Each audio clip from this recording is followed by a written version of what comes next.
after.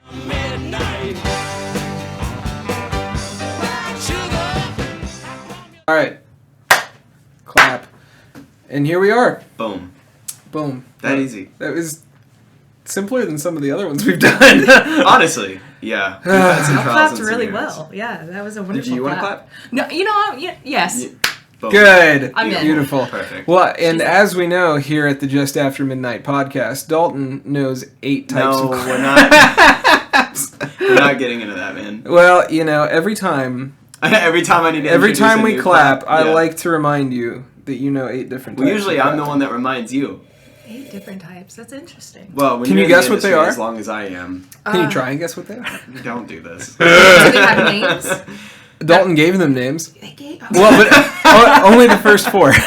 So, Did I get to 4? you did. Is there at Okay. least one that's like under the leg clap? We didn't get to that one. Didn't get to Wow. that. It was actually So clap there's number 9. 6. That's Yeah. Little did you know. heard it here first, y'all.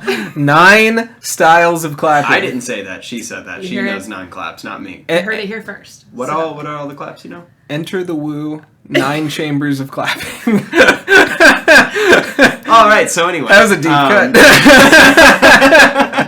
Love it. Oh Lord. You have no idea. We are so excited to have you on. First guest. Indeed. You are I feel very special. gonna go This down is- in history as the first guest. The first on guest. Just After Midnight And we will go podcast. down in history. Where we One You know man. what? I just don't know why you picked me, but I'm excited to be here. Oh, we so picked you excited. because you're a wonderful human being and you do lots of very cool things. Absolutely. Thank you. Yeah, very I tried. talented, very funny, I very don't like funny. to sit for long, so Yeah. This might be a Oh, short wait, I'm podcast. sitting. Oh, crap. Yeah, okay. Wait, maybe we should get a stand-up desk. I should build one of Oh, those. that's a good idea. It's a Stools. terrible idea. I don't want to stand up. I mean- Next time I'm back. Yeah. Yeah, There we that's, That's what I expect. You We'll have bring the the Kaitlin desk, desk. and Oh, okay. we'll stand. That's the caveat.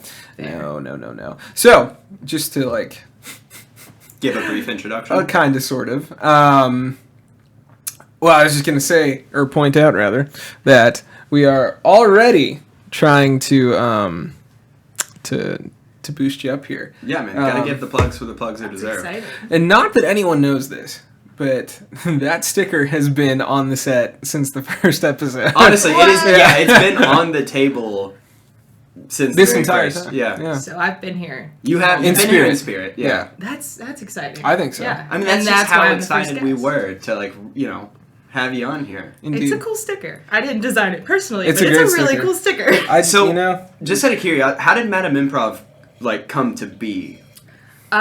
So we started, a group of my friends started with another improv group in Nashville, and it didn't really work out. Yes.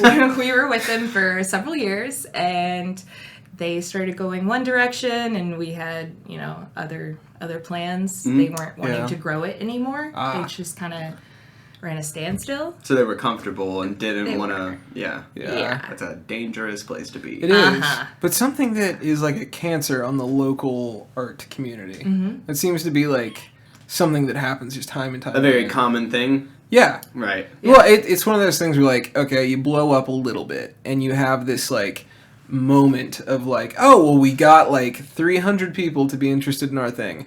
We sold out a show. Right. Wonderful. Problem is, and I guess like churches do this a lot too, where it's like you go, okay, we're gonna get to this end cap. That's our goal, and then anything above that is just nice if Just it like a happens. bonus. Right? But Yeah. that's the But it thing, should though. We're not be going the to do end anything goal, for right. it, but Right. like we're we're put not our gonna work. mark, and Yeah. we're excited to be here. Yep. And then All done. Yeah. And then it rolls downhill. Right. That's what they don't realize. Yeah, it it's like it doesn't goes just stay backwards. at that spot. You Well, that's gotta- the thing. Well, no, because you got to do all the extra work to like. There's only 2 directions in this. It's either up or down. Mm-hmm. And Well, and think about that. Literally, you're climbing a plane of success. What happens when you stop? right. Like a snowball. You're gonna roll back the other direction.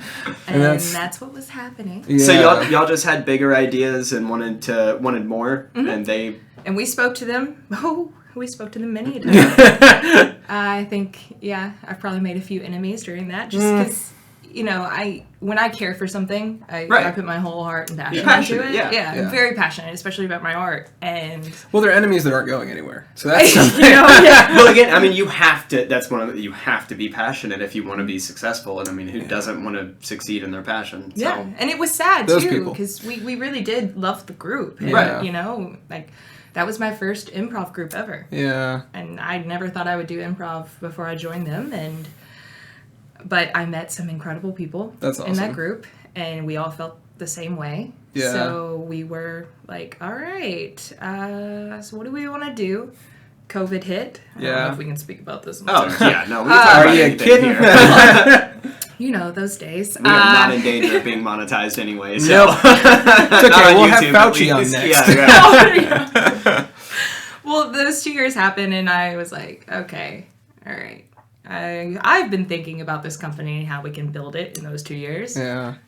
Nobody else that was in charge. And so after, I was like, all right, are y'all going to make these changes or no? And so you started an uprising? Are you Katniss? Did you walked in there and you're like, is anybody coming with me? Because I'm out this bitch. It was probably me and my good friend Sebastian that started it. And luckily, he was on my side. It was... Some of the guys didn't listen to females in the group, so I would say something and they would just ignore it, and then my friend Sebastian would just say the same thing. Yeah, and he would do it for me. He knew what he was doing. Right. And they would be like, "Oh my gosh, yes, that's so smart, Sebastian." And I'm just over there like the one place a patriarchy shouldn't be. Right. Right. What an odd place for it to be. But Yeah.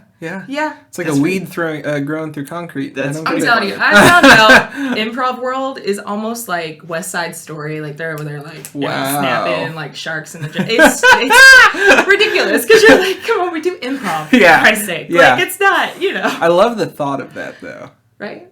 I really do. Rival improv games? Are you kidding me? Can you imagine what those fights would be like? It's just invisible bananas all over the ground. I'm building a box. Yeah. You can't get me. What the heck? You in the box. Uh-oh. Yeah. It's like that game that we all used to play on the playground, which is just the unlimited rock, paper, scissors, where you're eventually someone's just going to be like, I'm God. Fuck you. Oh, yeah. Okay. Yeah. So what got you into improv? Because, I mean, it's something that's always interested me, and I've seen several improv groups, and I'm not I'm not trying to brag on you or anything, but I've seen a lot of bad improv groups, and then y'all killed it. Y'all were great. Thank you. Yeah, y'all were great. So what led you to improv? Did you always know that you wanted to No. Because that's a scary fucking thing to do, man. Seems like it. It is. 100%. I've done some short film stuff and I've done some theater stuff, and the idea of improv in my head sounds wonderful, and then I think about actually doing it, I'm like, oh my god, I'm gonna have a fucking panic attack. Oh, I do every time I go on stage. Right before, I'm like, why am I doing this? This is stupid. I'm driving there, just turn around. This is horrible. It's not too late. Don't do it. But no, I did theater. I didn't start theater until I was a junior in high school. I broke my family's heart because I was supposed to play sports. I was going to go to UT and be a lady ball, play softball. But I got into... That's a different path. It was. It was. Yes. But I did a play and fell in love. And so after that, I completely changed everything. Yeah. And went to college for theater. And there... Wow. Yeah. What school? Bethel University. Oh, yeah. So it was awesome, great experience. Nice. But that's where I got introduced for the first time to really improv or anything. But we just played a few games at the beginning of the year. There was no groups or anything like that. That's fun. Yeah, but I got at college I got to do audition for this thing called Open Jar Institute for New York. Mm-hmm. Wow. And got to go there for a week and experience what it would be like living there as an artist. Damn. And it was one of the coolest experiences of my life. How bad. And they did classes, and one of the classes was improv, and this guy came in and made us all do it, and everybody hated it because most of the girls there were just there for musical theater. Right. And I felt like that's where I shined. Yeah. He told me to do something. I was like, yes, yes, and.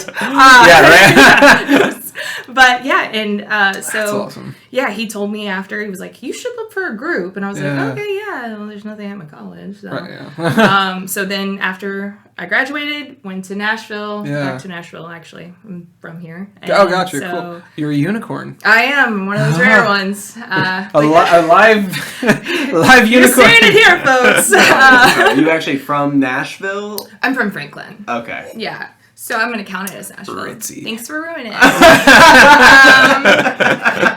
It's okay. We're not from Nashville either. So. No. My time was split. I grew up in a split home, so my time I'm like half Nashville. Half unicorn, yeah. Right. What is that one that's like half horse? Yeah, it's- What is that? There's a Half scimitar, which is... Yes, Is that that's it? it. Yeah. That's the word, yes. There's a scimitar. A scimitar. I think And it's the a centaur.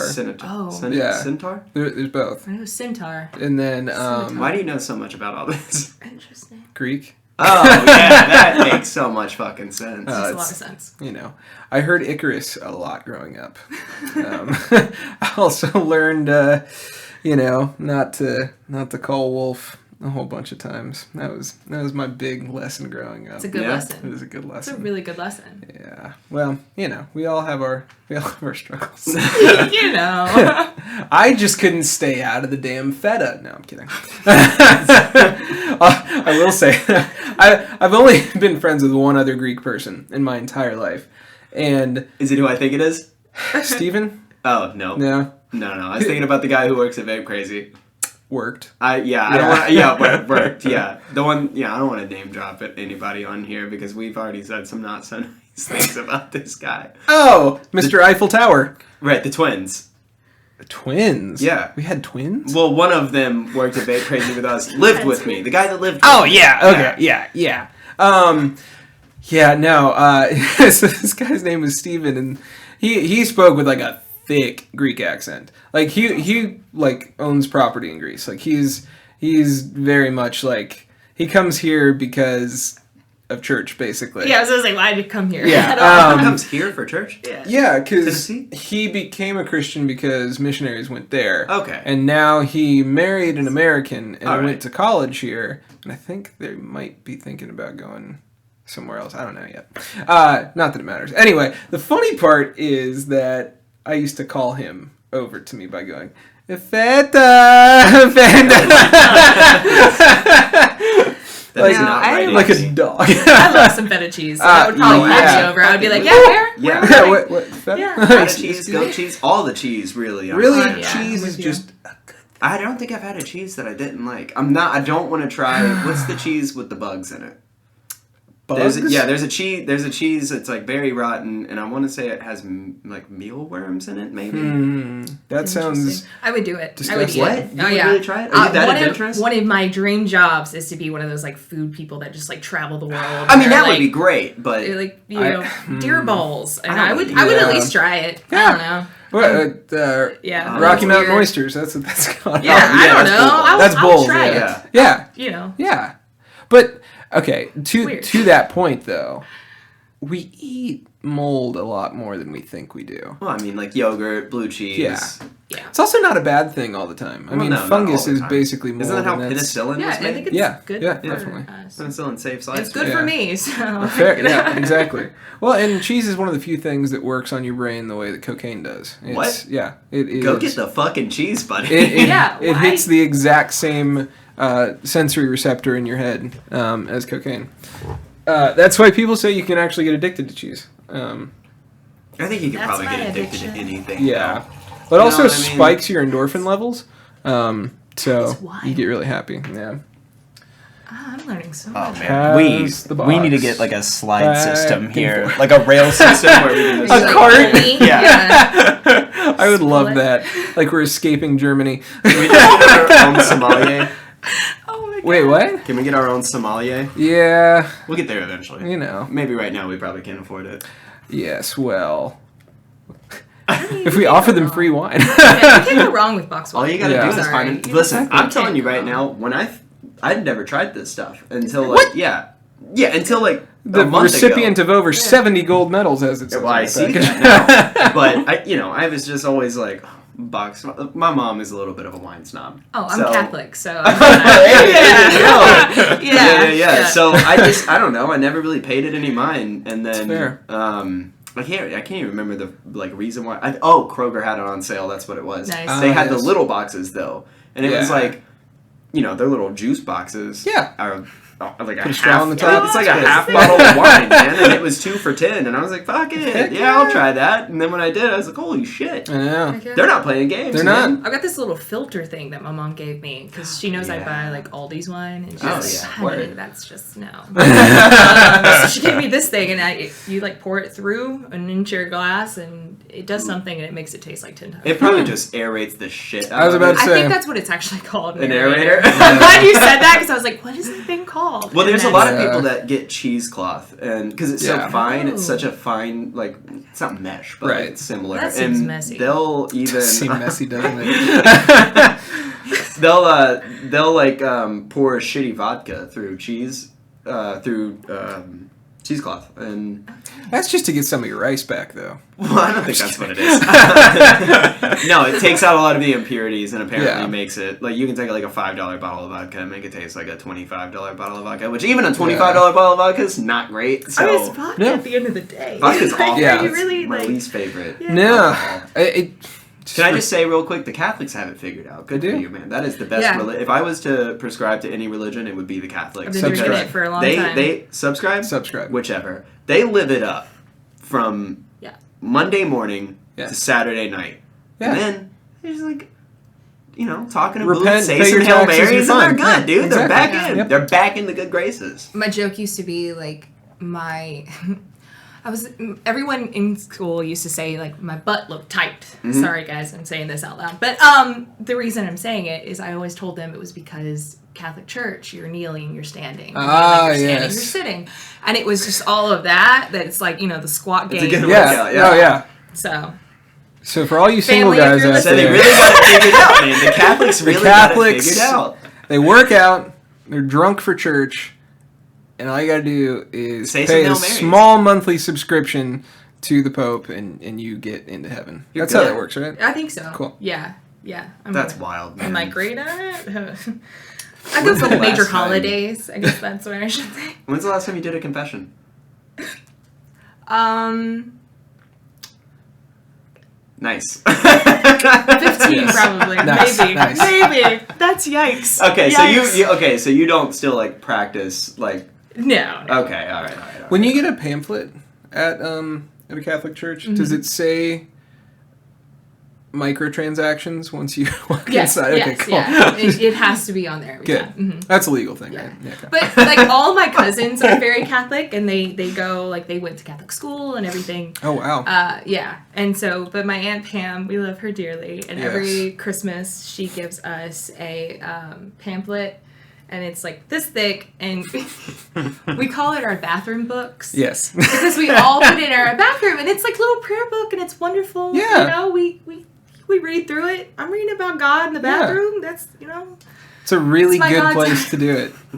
Yeah, it's like when you're at your most vulnerable. Yeah. And you're Yeah, choosing right? to spend that time with Thank God. you. That's that's Thank a fair. you. Yeah, and we always say our Aunt Pam is going to get us in heaven. She's going to be like, you know what, Caitlin, she's a good one. Man. You're going to have to let her in. Pam is Tell her to saving the send prayer day. up for me while She is. she's at it I- because Well, I could She's- use she's- some help. you're too far gone, Dalton. Oh, come on, man. I've probably got like a catalog. I got like a backlog of 500 Hail Marys I gotta say to even I'll scratch get her the to send you a surface. book.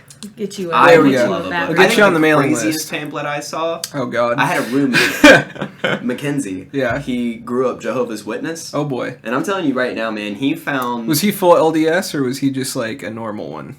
Was he a normie? Yeah, he was He's- normal. he's normal, Yeah, okay. yeah. He wasn't like going door to door. Like he wasn't trying to sell it to other people in his teenage years. He Well- just, in Canada, he grew up Jehovah's Witness, and then he is not that way anymore. But he found a pamphlet in his room whenever we were moving, and it was like from his childhood. And I'm telling you what, that had some really weird shit in it. I Like, bet. yeah, about like anti-masturbation and about yes. how that Oh. separates They're big you on from that. God. Like They're that. big on yeah, that. Oh, yeah. Well, you know they're not going door to door anymore. Are they not? No. COVID. I had maybe. I had somebody reach out to me on Instagram. They Yo. DM me. They got my Serious? DMs. Viral I swear. marketing. I swear. It was the Man. oddest thing. Yeah, he was like, "Hi, how are you today?" And I was like, "Who is this Can person?" I talk to you about our Lord and Do Savior? you have a moment to talk about?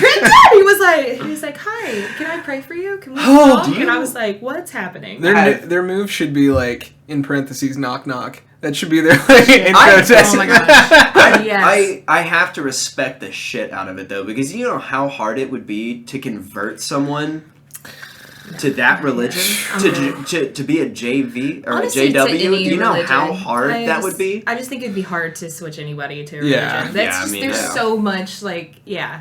That's Like, it's funny when you hear people do that like later in life and like totally a completely different thing, like a Christian going to like Scientology or something, and you're Yeah. just like, Nice. how? What was that thought process? See, I feel like something People else just do it happened for in their fun. life that made them feel Yeah. that. Like, there had to be something. That was it. Like, I That was don't know. it. Yeah. Man, there's a some catalyst. real bad. You gotta have some real pent up trauma to just be like, I'm gonna be a Scientologist. Fuck it. I've got nothing else going. Yeah. I'll be a Well, Scientologist. Let's test it out. You You Let's gotta see be what it's rich, like. dude. You gotta be rich to get the good stuff. That's true. You well, know what I mean? Yeah, they just won't tell you other. Well, they'll tell you that websites that tell you are not right. Right. But then you they're pay right. enough money and they're Yeah, right. they're right. Yeah. Oh, yeah. Like You're the TikToks $25,000 where they in go near debt. the office. Pissed. Oh my god. Is there a What? Scientology TikTok? No, there's just like people that like go in Yeah. and like just like secretly Infiltrate. We recording. have one in And I'm like, Nashville. We have Yes, the near Scientology the old building in Sound Nashville. Stadium. Yeah. There's Me and Noah. Have you ever seen anybody in the fucking parking lot of that place? So, me and my buddy Noah, we're gonna make a documentary about that place. What? Because we never saw anyone go in or Did you have out. someone threaten you and that's why you did it? We called the office 3 different times and couldn't get anyone to pick up the phone. Because Really? no one's there. Right. We were trying to book a tour. We were gonna hide cameras and I was like reading do the about whole it on nine. the subreddit, the Nashville subreddit. Yeah. And they were talking about, they were like, you know, there was a couple people that were like, I UFO live, landed last week. I live right next to it, and I've only ever seen the same one guy dressed the same every single time, and he just like walks out and walks back in, and that's Like it. suit? What was he dressed like? Yeah, like a now suit. I want to know. Yeah, like a suit. Okay. Pale skin. Right. Like Men in Black. Yeah. That's where they Yeah, the all little meet. silver stick.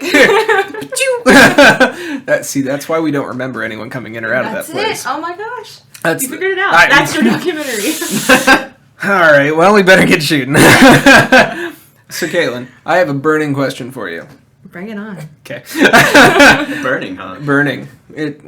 Chafing? I have a chafing question for you. What's your favorite show you've ever been in? Favorite show I've ever been in? Ooh. Cabaret. Nice. Yeah. Like the musical cabaret or a cabaret? No, musical. the Okay. Yeah. Cool. Hey, the legit question. Yeah. I see where you're You going. couldn't get that one. Just Yeah. making sure. Yeah. Cool. Nice. Yeah. That's a great show. Yeah, it's between. It's that one. Second would be Rocky. Of course. Yeah, Rocky Horror. Which But- I guess we probably should bring up. So- Since that's kind of how I know you. Yeah. Ish. Well, do you like plan on getting back into the theater community, or are you pretty happy with just Yeah. doing the improv thing right now? I still do it a little bit. Do you? Yeah, I've done Rocky for the last almost 4 years now. Damn. Yeah, Nice. like some type of Rocky. I love So that. of course I did it originally that you saw. Yes. Well, actually, you saw. I did not see, but I saw the recording of. Okay. Yes. Okay. I saw the recording. You also of it, too. yeah. Shit was great. It was So a good one. So good. That was my favorite. We got Yes. drunk here and just watched the whole thing. The whole It's- thing. It's fantastic. That was one Beautiful. of my dream roles is Magenta, Yes. and so to get to play her was like a dream come That's true. well, and you're perfect for it too. Ah, Well, I had never seen the theater production of it. I had only ever seen the movie. Yeah, And so that's how most people are. I guess. it was Same, pretty fucking cool. yeah, It's pretty great. it really is. It's interesting when they translate such out there concepts into Man. either film or stage. Mm-hmm. Because, like, if you think about it, like, for instance, Glengarry Glen Ross, great stage play, really great movie. Yeah, And I mean, you know, David Mamet's like a god when it comes to writing, but at the same time, like 12 Angry Men the play, 12 Angry Men the movie. I was in It's Were you really? that. I was. It's just there's a difference, but it's really cool when both are handled masterfully. You don't see that very often. Yes, yeah, accurate. Yeah, Rocky's like that. Rocky's definitely. Yeah. Dude, I think of myself as a pretty outgoing, like, confident person, but then I watched that play and I was like, there's no fucking way I could be in that. Oh, we Like, can get you in some fishnets, Dalton. There is no fucking Imagine way. getting your outfit. Gosh, gosh, like the day before you open. Uh, I think that's when I finally got my costume for that. that's And garbage. So you had no time at all to be like, all right, this is to what get I'm- used to it? No, with my half my booty out for everybody. And the Catholic family you know. came to see that show. Oh, by the way. good. word? Oh, yeah. How did Good. they And love like it? front row, and so like at one point I'm doing like a thrust Yes. with my hips, Triple and H like move. I spot my grandmother, and I was like, "Hello, Suck it, Grandma. enjoy it. You held this as a baby." Yeah. Did she love it though? Was she like, She "You did. sound She good, did. sweetie"? Yeah. She probably prayed for me after. Yeah, which was nice. from here. Yeah, man, Oh. that's fucking great. Yes. There's something about family watching me perform that makes me so uncomfortable. I don't like being Yeah. able to see them. I can do it in a always tell room them. full of strangers all day. Yeah. You put me in front of like anybody who knows me actually, Yeah. and I'm just like, ugh. Yeah, I don't like my I'm mom and dad. embarrassed. Like if I can see them while I'm performing, I'm not a fan. Bad Right. news. Well, do you guys come from like a performing family per se? Hell no. Yeah. Okay. Are you asking me too? Yeah. Absolutely not. Okay. They think I'm Absolutely crazy. not. Yeah. Like, oh, I had to sit them down at the kitchen table to tell them like, so the softball thing, Yes. it's not happening. And Right. they're like, Oh. what? And I was like, theater's my love. I might as well told Oh, them I was God. pregnant Yeah. and like, yeah. I think they would have. They'd Out a of little wedlock, better, yeah. Yeah, they're still, you know. I've been fortunate enough to where my parents are super supportive, but like my dad, for example, came to watch Twisted Ranch. Yeah, I came to watch Twisted Ranch. Well, I almost said Twisted Oak, and I know. knew that was wrong, but that was the first place that we It's a good check did it though at. to make sure. Yeah, Saying this right. Am I doing this okay? I think we have telepathy at this point. It was so awkward for me because Yeah. he was sitting at one of the tables that was just in perfect line sight. And you're just Yeah, like, that'll oh. get Yeah, man, and I don't know, like, when I told my dad that I had taken up acting, I think in his mind, he was like, I've got fucking Porn Bruce Willis star. as a son. No, God, no, my dad's like he's like awesome. a 58-year-old biker, you know what I mean? Hell Biker yeah. to his core. So I tell him I'm acting, he's like, fuck yeah, Sylvester Next Stallone Jason in Bourne. the family. And then he comes and sees me, and I'm like in like a play, and we're all very out there and theatrical, and Yes. like he never said anything about it afterwards. Nothing? Like, I swear to God, dude. Oh, After the play, no. he was like, "Man, you did really good," and then we never talked about it again. It's one of those things though where like I kind of like when they do that. Like my family, they're very supportive as well. Right. But I can tell when they maybe like didn't get the show. 'Cause Yeah. It's one of those where it's like, great job. Yeah. So tomorrow we're going. Yeah. And you're like, okay. I have tried to Yeah. explain to him all of our creative endeavors. He did really like the scenes from the short play. Good. Or short play, short movie. Short film, yeah. Short film, there you go. I Either can't way. fucking talk. I don't know. Listen, I'm just What are we lucky doing enough here? to I'm just sit doing at a this table. podcast. Right, yeah, I'm just fortunate to be here, man. Me Every too. single time I talk to you, Me I'm like, too. what am I doing here, man? Well, and I'm out even of more my so, element. we're fortunate to have Kaitlin with us tonight. 100%. That's the best part. Yeah. But I like that question though. That's a really good one. So neither of you performance back. It's funny to me that your parents don't, because that's how I would have expected them to react had they done stuff. Because that's very much like my mom and my dad both were like. The reason I didn't want to perform in front of them is because I didn't want to get critiqued the moment I got off Yeah, that's stage. gotta be It's- See, that was sports with me. fair. Yeah. Oh fair. man, we would get in the car and they'd be like, Should kept wow, your arm up. You got a single. You got a single. You got the first. Couldn't hit it over out at the park. And I was like, yeah, no. Nope. Sorry. I am not meant for this. But with theater, it's not that way. Yeah. They're like, It's just great. wonderful job. We don't get it. Yeah. Like, that's awesome. You can get up there. We would never do that. But that's. I just I love got it. judged for dropping out of Taekwondo, you know what I mean? Like when I was like 12, my dad was Yeah. like, "Graham raising a sissy." No, man. Yeah. Well, I guess when Me I think too. about it, dude, my cousins down in Georgia actually run an acting school. Like they're acting coaches. This is the first time I've heard of this. Yeah, I've never met them before in my entire life. But when I told my mom, for example, so I never even got into acting until right before COVID hit. Yeah. I called up Red, actually, and was like, hey, man, this is something I'm interested in doing. And me, Red, and Poem all planned on actually going to the fourth wall and like great doing timing. yeah, by like the way. acting. Solid timing. So we were gonna do acting classes, and then the entire world fell apart. Yep. Yeah.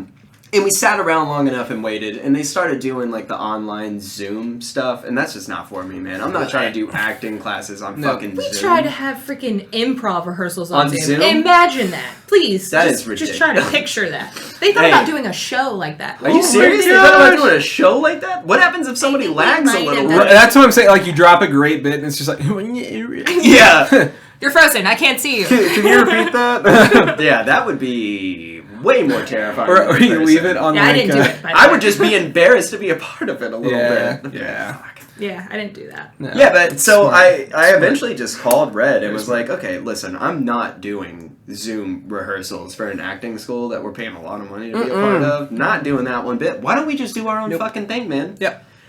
So then we did. Yep. Then we Yeah, did. Then I we think started that's working one on of a the short best film ways to together. do it, Honestly, yeah. Just because if you're experiencing it, you're actually like being creative rather than, you know, like I do think classes are great. I do think they have a purpose. 100%. But I think when you're first getting into it, you should try different types of art and like different types of, you know, plays or musical or improv. I mean, I never knew I was gonna like improv until you know. Well, that was whenever I told them I was interested in acting. That we did play a lot of improv games just to like kind of show me, you know, what's your comfortability with this? Like, how comfortable can you be making a fool of yourself? Because, I mean, you got to be ready for that. And it's probably one of my favorite things I think I've ever picked up as a person was just getting in the, like, acting industry, I guess. Like, just doing it. Like, it's super fun. Yeah. It's great. I hate the first bit of it, though. Like,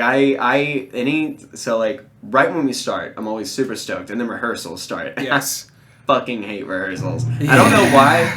I hate rehearsals. I just do. And the whole time I'm in rehearsals, I'm like, I think it's just because I work, you know, 10-hour shifts. Yeah. And then I have to come home, rush home, shower real quick, go to rehearsals, come home, eat real quick, go to sleep, do it all over again. Yep. Yeah. And then the second it's showtime, I'm like, this is why we rehearse so much. This is why, not only this is why we rehearse so much, but this is why I fucking love it. Right. This is worth all the rehearsals. I think the more you do it, though, you'll start to enjoy rehearsal process more. And I don't want to make it seem like it's just torture. No, I get not. it. No, I 100% get it. I started where I love playing somebody that I'm not. Right. And so I'll try like something different almost every rehearsal, like the first couple rehearsals at least. Yeah. And see which one works better. I'll like talk to a director and they'll be like, all right, let's land on this one. I like the way you did this.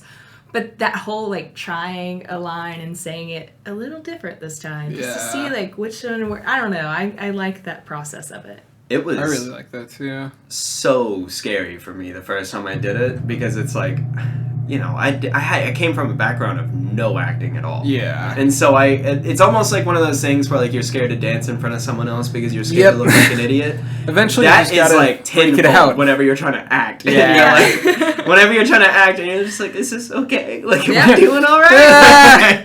That's the funny thing too, because like with music or like any of those sorts of things, at least I'll use music as an example. If you're singing, you at least have the pitch that you're supposed to be as a reference for how good you're doing. Right. Okay. Because if you're not hitting a note, you're self-aware enough to understand I'm not on the right pitch. When it's acting, it's like your inflection could sound great to me, but in your head you could be like, that was the worst line read ever. It's usually so vice versa, though. I can't tell you how many times I have read a line and Red has been like, okay, I like that, but can you, like, change the inflection on this part to the other? But I've already said the line, and in my head, I remember saying the line. That and so way. then I say it the Yeah. same Ingrained, fucking way. yeah. I say it the There. same way, and he's like, buddy, that's great, but can you just tweak it just a little bit? Like, man, I'm trying, dude. Like, See, I'm opposite of you though. Yeah? I think I put too much structure with the singing. So I find myself as like an actress more than I am a singer. Gotcha. Which is funny. You have a great voice. Thank you. Yeah. I appreciate it. Took a lot of work. Yes, That's where I did same. all my classes. Cause Same. like growing up, like my family, we didn't sing. Like Dad would be like, "Let's not sing in the car." I'm like, Really? It would be one of those where like hey, Kaitlin, who Oh sings my this? And I would be like, gosh. blah, blah, blah. And he'd be like, let's keep it that Oh way. no! It'd be one of those things. So, like, singing was not really, like, anything I did often. I want to say I'm the only one that has not broken rule 1. I know. You're doing so I know. good. You did. I've been very scared to do it. You're. It's Kaitlin, almost your show. You're wonderful. You're the best guest. We're we've gonna had leave. on. You just thank talk, you. and Yes. no. So I don't know if I've ever heard you sing. Have you been in like a bunch of musicals then? Mm-hmm. Okay. She just listed Yeah. like 3. I've started. Well, I was focused on trying to pour your wine I without know. dropping everything and creating chaos, and then I did anyway. The second I got back to my seat. Yeah, no, I started with a play, so I had to take theater class in high school, as Yes. most people did. Right.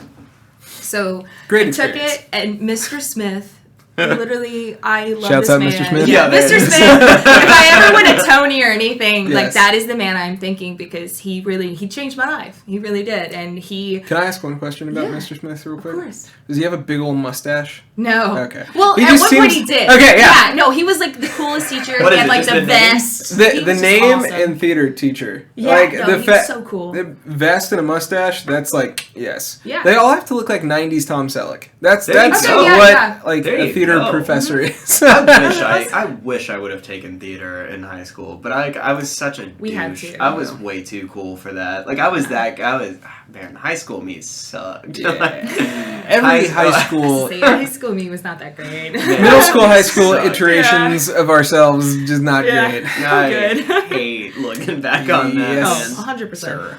But he did. Yes. He changed my life, and I took the class, and he saw something in me, and thank God he did. Yeah. And he pulled me aside one day and was like, "Hey, we're about to have auditions for Lizzie Borden of Fall River." Wow. And I'm a big history person, so I Yeah. have 2 degrees. I have a theater degree and a history degree. I love both of those Nice. things. That's awesome. And so he was speaking my language. I was Yeah. like, Lizzie Borden? Oh my gosh. Sure. I love that story. It's one of those mysteries that we don't know. Yeah. And he was like, I would love for you to audition. And I did. And I got Lizzie Borden. And it was That's awesome. probably one of the best times I had. Oh, performing. sure. Like, Yeah. because I love horror. Big, like, Halloween person. So, Yeah. like, there's one point where I have, like, blood on my hand. I had to go in the front, and, like, red light shines on me. And it's, like, a bunch of middle schoolers and high schoolers in the audience. And I'm just, like, standing there with blood in my hands. Oh, and, like, that's so I can fun. kind of see their faces. And they're like, oh. And it was great. That's and awesome. Then I was hooked. That Yeah. is Oh yeah. pretty Yeah, fucking and cool. here we are. Yeah. Podcast talking about it. What? So, do you think that like a portion of that is like the power you have in that moment? Like, do you think that's what I think every creative person has like this little thing that switches on in their head when they're doing something that is like their brand of creative, where it's like a drug and you're just like, oh, like I am up more than I have ever been in my life. Like this is the thing. Yeah. Where do you think that comes from? That's a really good question. I think for me, it was, I never really felt like I had a place. Outside of doing theater or even doing this, I'm a very quiet person. Yeah. I normally speak when I need to. This is probably the most either one of you have ever heard me talk.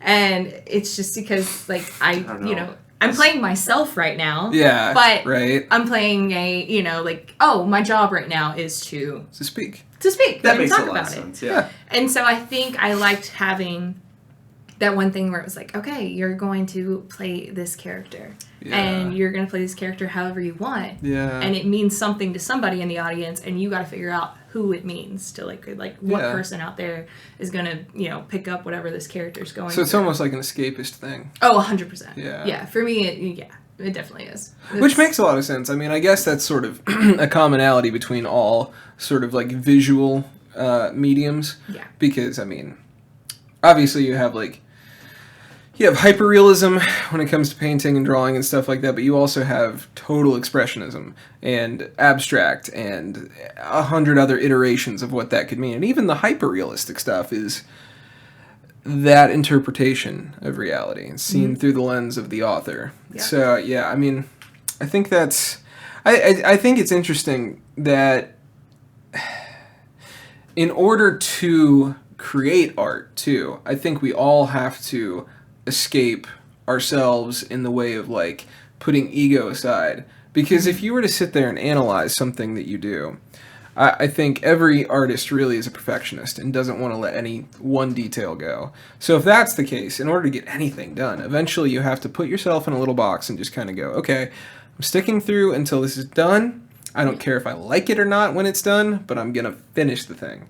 And it seems like the escapism is like way more of a component than some people realize. That and the need to just like be boisterous occasionally. I think everyone wants to be recognized and felt. Oh, 100%. I would say that's probably my main escapism thing. and understanding. Yeah, That's and it probably, I'm sure there's something where it like relates to my childhood where, you know, I was a bigger kid and I have body dysmorphia and I have these things, but like all that goes away when I'm in a character. Because that character doesn't have those things that Kaitlin has. Yeah. Not at all. I don't really know how I walked on stage in that magenta costume or the riffraff costume.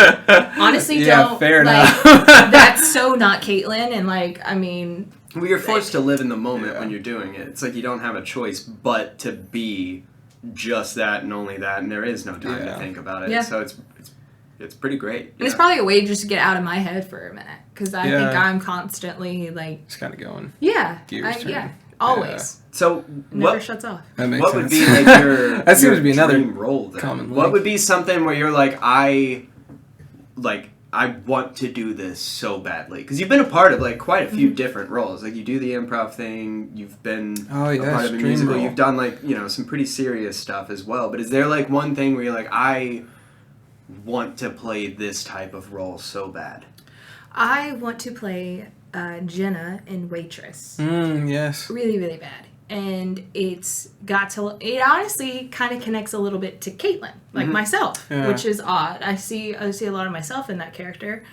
And I don't think I've really ever played anybody that I saw myself in. And so I think it would almost be like a therapeutic process. Yeah, that's what I was going to say. Very therapeutic. Like, you know, like a little bit of therapy. Because it's, I don't know if you know the musical at all, but it's a woman in the country. Like, she's got a country accent. I'm from the South, from the country. She gets pregnant by somebody that is not the greatest person in the world. My mom had me at 16. And I actually never met my biological father because he was just not a great person. So that was not a part. And so, but there's something about that story that connects to like my life in a way. Right. And I just like, I find it that's so, almost fucking poetry. Yeah. That is. I don't know. That would be like a very poetic, therapeutic role for you to play. That's awesome. Yeah, I got to see it in New York and fell in love with it. And that's cool. Is it something that makes a circuit through the Nashville theater? So I think they're going to start like releasing it out because it was decently new. I think it came out around like, 2010. Oh yeah, it's a little earlier. Yeah. Yeah. I remember hearing about it. Yeah, like around 2009. Yeah. So yeah. But it's based off a movie called Waitress, right? Yeah. Yeah. And then Sarah Bareilles did the music for it. Yeah. And she did great on the music. So. It's a great show. Yeah, it's a really cool show, and It's just being so new to all this. This is where I draw a blank on a lot of this stuff. Like I love hearing you explain it, but like I need you to explain it because I don't know a lot of the more theatrical or artsy or musical productions. I just don't But what's fun is you're gonna like find it as you go, and you're gonna find the ones you love. I get to like experience all of it. Yeah. Like everybody else already knows it, man. You're in the best spot. I almost wish I did know it because I'm telling you, this kid talks. So I'm talking to this guy and he's like talking about all these directors and all how great they are. I'm just like, dude, I have no fucking idea what's happening. Were you right like now. ever like a big movie fan? Oh, huge movie. Okay, yes. see that's probably like my family should have known. You sit me in front of a TV and I'm there all day and then My I'm like fiance. I'm doing the accents. Yeah. I memorized the movie Mrs. Doubtfire. Oh. I can still recite that movie. Yes. You said go, I Me got too. you. Oh, me too. Yeah, I think I did it too much because now my problem is, especially if I'm drinking, you can put me around someone who has a real British accent because they're from Britain, and if I talk to them for more than 30 seconds, I will feel myself start to slip into their accent, and I'm like, dude, what the fuck are you doing, man? It was a fly-by fruity theory. Yeah, well, that's not British. I feel like I don't, I feel like I have like an identity problem because man, you put me around country people, like my family, for example. I start to sound country. Oh, 100%. If I go see my family in Chapel Hill for like the weekend, I know exactly where you're That'll from. do it. Yeah, 100%. You're right there on the Eagleville area. Yeah. I go to my friends and I'll be like talking, and they're like, "Did you see your family?" Well, Yeah, so like I did that with Dalton. Like literally a few months ago, I came over. Did I and come home from work? You came home from work and you were like, "Yeah, bud, we're gonna Mine go up back." here, And I'm you like, son. Dalton, what the fuck? Okay, so it's funny because most of the people that I work with, very redneck, very Yes. very country. But then my foreman is from Southie Boston, right? So like Goodwill Of course he Hunting, is. like he's from Yeah. that neighborhood. And Oh, wow. so yeah, like when I get around He him, got them especially if we get drinking, dude, I sound like I'm from there. I can't help it. Like I talk exactly like him, so and I cannot help funny. it. Dude, it annoys me so much because I'm like, why am I doing this? Yeah, I slip for me- into it all the it's a time. thing though. But I did that. I'm like a chameleon. Yeah. And that's what I did. I would sit there and just sit there and watch movies. For the longest time, I thought Jim Carrey was my biological father. Good. Swear to God. Really? That's the best. Thought he was. Oh my god, you are Barney Stinson. Yeah. From How I Met Your I Mother. know! That's my favorite TV show. Me What? too. I love How I Met Yes. Your Mother. Yeah. That's my favorite TV show. I'm not even joking. Yes, same. Who's your favorite character? Robin. Oh, Robin's great. Love Robin. I actually love the original ending. Yes, you heard it Yes. here. What? I like the original ending. Yes, he should have always been with Robin. Are you actually on do too. Reddit? No. Oh my god. The Him Yim Will subreddit Will you would be please go to Him Yim and Fired. say I love the original ending? Watch it blow up. Holy shit. You might have the their first fucking million mind. downvotes on Reddit. Wow. I don't. Okay, yes. I think Ted, and not that this is a fucking How I Met Your Mother podcast. but I it agree. should I be. agree. It should be. We could do Bring it. me We back. could, and yes. you do that one? Yes. Yes. That'll be Part the second 2, channel. Yeah. The How I Met Your Mother 100%. podcast. So I obviously love Ted and Robin together. Yes. But I kind of like Barney and Robin together. But Barney should have never broken up with holy shit, what is the British girl's name? Oh, no. It's been so long. We love How I Met Your Mother so much. Yeah, I know, yeah. I can literally is it see her- Nellie? No, Um, Oh, Nellie. it's close though. I think that's close. Well, Nellie is from The Oh, Office. is that that's The Office? That's The Office. Oh, that's that's that British And I've been girl. watching a lot of The Office Love recently. The Office too. Funny enough, she was Anyway, the lead her. girl in Doctor Who for like 2 episodes, and Yeah. then they replaced her. I was never a Doctor Who fan. I So- wasn't either, but Yeah. I had friends in middle school who convinced I me. believe, Yeah. Trevor was so obsessed Really? with Doctor Who. It was fucking insane, dude. Well, I would he's come home from small work. on he's- the outside, big on the inside. Trevor? Yeah. Wow. Fascinating. Big on the outside too. You know. That got me through college, honestly. How Met Your Mother? How I Met Your Oh, Mother. yeah, Yeah, I started same. it in college. My friend gave me their Netflix account, Yes. and I never turned back. Yep. I am such a sucker for sitcoms, man. If they're Oh, done me too. well, Yes. I can't help it. I love them. I was raised by a mom who loved Friends, and so Yeah. I had seen all 10 seasons of Friends by the time I was like 15. You know what I mean? Like, Yeah. I wish that was the case. Yeah, my mom wasn't a Man. Friends, but Yeah. she was Will and Grace, which again, Yes. Mom, come on. Yeah, for I was real. gonna be a theater kid. For Like, real. I already knew Will and the Grace. things. Yeah. You know, like they talked about so many musicals in that. Speaking of which, if I can plug someone that I particularly like on YouTube, this guy Matt Baum. I don't know if you guys have ever heard of him. He speaks specifically on LGBTQ like media throughout history, and he did a really great episode, sort of dissing Will and Grace on Really? how like I guess you could call it like coded for the Okay. time, and like sort of like homophobic in the way that it's like totally stereotypical and Yeah. derivative. yeah, they try to hit it But- right on the nose. He also defended it a lot in showing kind of how it was like groundbreaking as far as moving gay culture into the mainstream. Well, I which think is that really was the way interesting. that was the approach they had to take for it to Yes. make America In digest the it 90s, without yeah. Well, without it was like in losing my their Catholic fucking mind. household. Right. I mean, Right. so Right. it found its way there. So yes, it does have its problematic because I went back and tried to watch it and I was like, ooh, It's a little rough. Okay, Yeah. I know that it's not. This isn't necessarily the right mindset. Like this. I'm just gonna say it, and y'all will know what I'm Yeah. saying. So like, okay, Friends, for example. A Yes. lot of people hate on Friends because Chandler's parents are separated and his And he dad should have is been a gay. transvestite. Yes. And, like... You think Chandler should have been gay? Him and Joey should have been fucking from episode 1. Oh my gosh! But It's- Monica wait, and Chandler is my favorite It is really relationship. cute. I'm It looking is for my really Chandler cute. out there. If you're my Chandler, I'm looking for you. Chandler's great. That's He's yes. definitely a Chandler's top great. tier character. Yeah. But everybody Sorry, go ahead. everybody is like... But he would be a bottom. Real quick, So. though, is Friends... Monica was totally. He doesn't have a choice, yeah. Is transvestite, is that slang? Is that like a bad term? It's outdated. I would Okay, say. so transgender. So Yeah. okay, so his dad was transgender. I don't mean to offend anybody, but like his dad was transgender, and like it's very uncomfortable for Yeah. him in the show. Well, And actually, so hold on a everybody second. hates on Friends for that. They I think it's think- so damaging. I could be wrong, but I think that transvestite is specifically for straight men who like to wear women's clothing. No, that's cross dressing.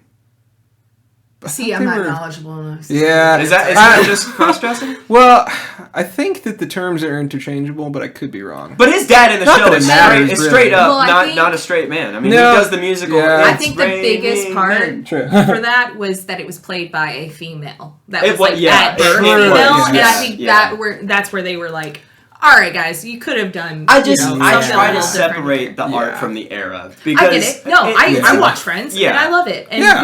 I think it was for its time that Yeah. was groundbreaking for Right. Chandler to have these parents. And Right. So, but now we look back and we're like, what? Yeah. I'll tell you what Well, I and thought same you with loved. Seinfeld with the whole. Not that there's anything wrong with that bit, and that line was like, again referencing Matt Baum, that was kind of like a groundbreaking thing where like straight families could start to go, oh.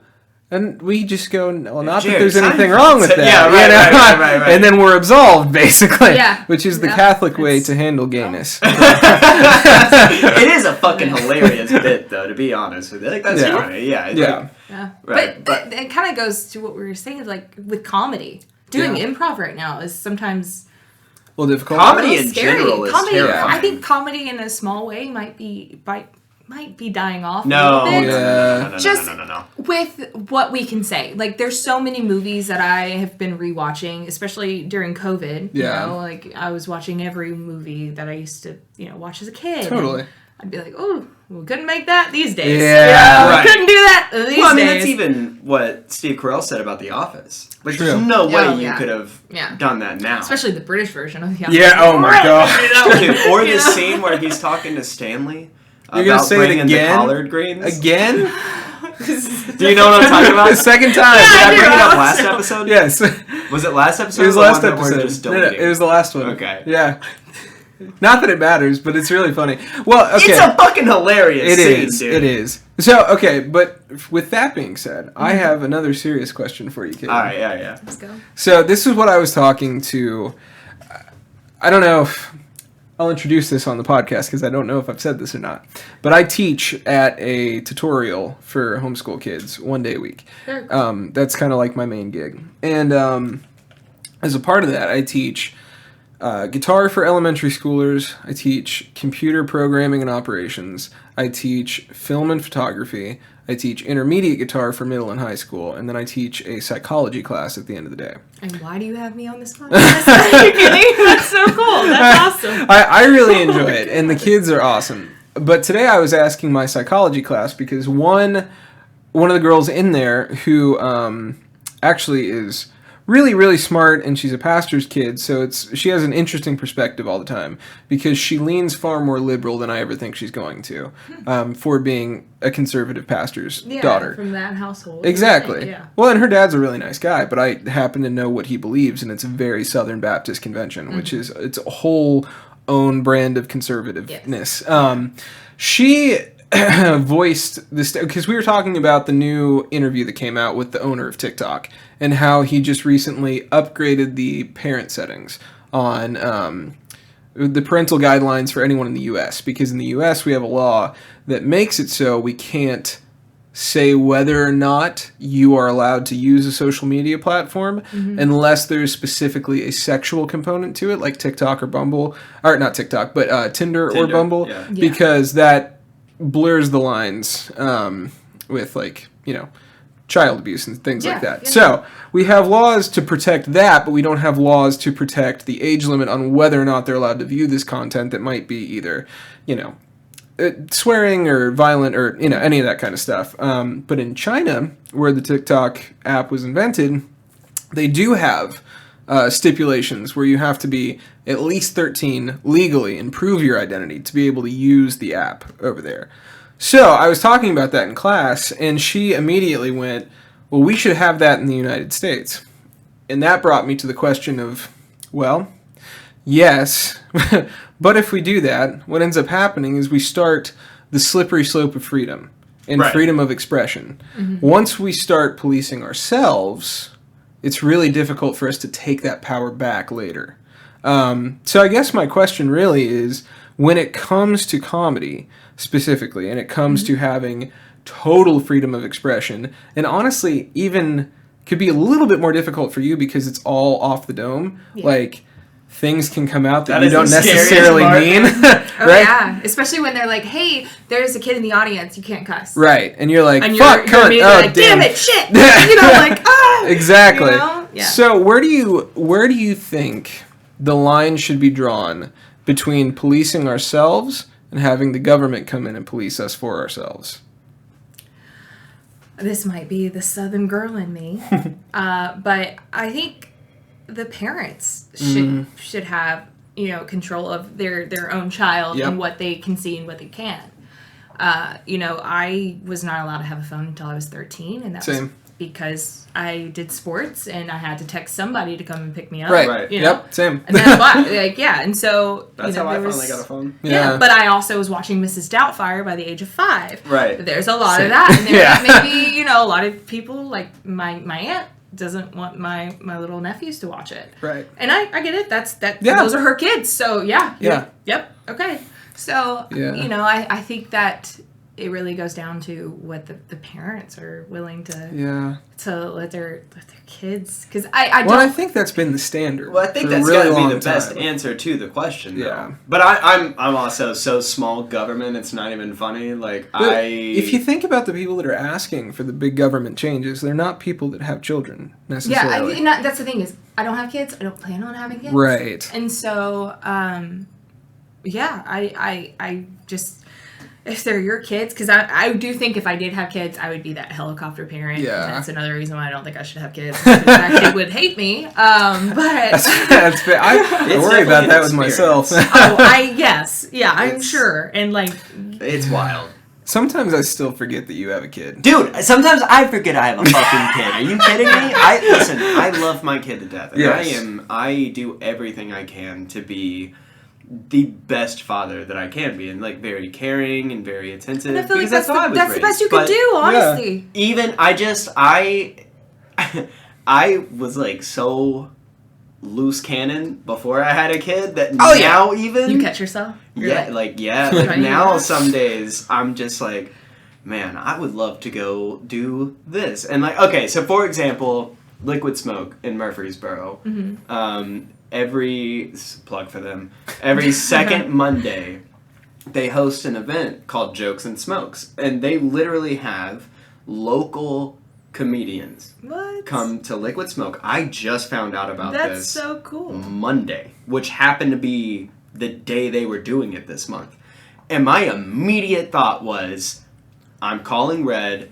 We're going. Because we're trying to run a business here. This is fun and everything, but at the end of the day, this is our business. We want this to be our livelihood. Yeah. So I was like, we are going. We need to find, the next talent that we want to talk to. We need to go right now. And then I I looked over to my left, and there is my fiance and my 6-month-old child, and I was like, I can't do that. Yep. That's awesome that you I think that's great. That's great parenting. I feel like that's great parenting. Yeah, even sometimes. Well, you caught yourself. Yeah. Because a lot of people would be like, I'm going to go to the store for a minute and then come back 3 hours later. And you saw them and you were like, I need to put them first. Well, if this was our only job, you know what I mean? If this was our only job and this is what was supporting us, then you can kind of justify this is work, this is something. Yeah. But at that point, if this was our only job, we wouldn't Not that we wouldn't do it, but Well, we wouldn't wake have up until to go. noon, that's for right. sure.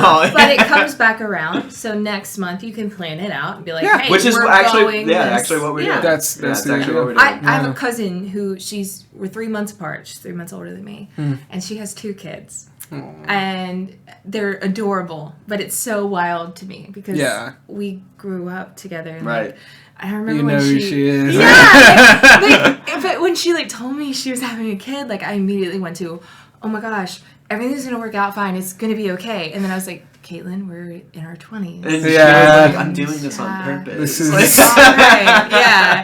And I think it chalks up to like, you know, my mom had me at 16. right. Yeah. So I had, like, when I had the talk, it was, I mean, Yeah. like, I was scared to hold a boy's hand. I you bet. know? I Like, bet. my mom jokes now because she has me and my brother, and my Just brother. real quick, does your brother do anything like this? No, he thinks I'm crazy. Oh, He recently saw one of my improv shows, and he got so drunk that he was yelling out stuff because it was like a game where you could eliminate people, and they would put their hand over me, and nobody would say anything. But my brother would be like, get her off! Get her off! And I was like, who is it? Because he doesn't talk. He's an electrician. Like, he's Yep. just, Nice. yeah, he's I would relate a 21, lot to this kid. electrician, has a house now, has a Oh, he's doing girlfriend better that he's than in me. love with. doing He great. is just, he's just always been that way. He's content, and I'm so happy for him, but we... Oh, how I wish I could do that. Just a touch real quick on what you said. None of that about, in me. about you're like scared that comedy is a dying breed. I totally understand where that thought process comes from, and you know, maybe it's just what I would like to believe, because that's kind of how I have to start the sentence. I would like to believe that the people who genuinely understand the difference between comedy and being serious and like being hateful and like spewing bullshit rhetoric, like there's such a difference. Like I feel like when you're on that stage and you have that microphone, it's almost a superpower to where you can say whatever you want as long as you do it tastefully and you're not being derogative in any way. And I don't That's think an it's actually important ever thing. going to die off.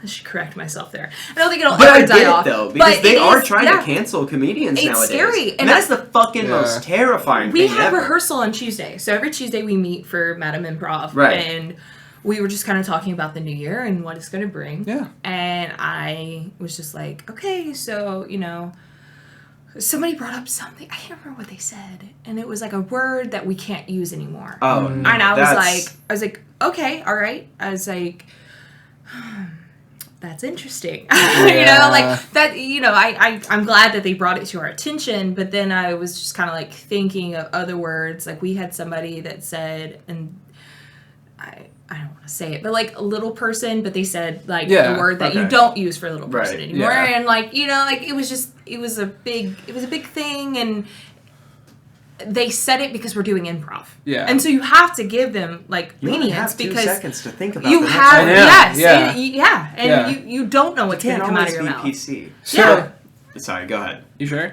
Yeah, you go first. Okay. So I was listening to Dr. Phil on Joe Rogan the other day. It's a great episode. Absolutely. And I was like shocked how much I related to Dr. Phil. Really? He's actually a great guest. Seems like a nice dude. Yeah. Just like a down to earth guy. But he's talking.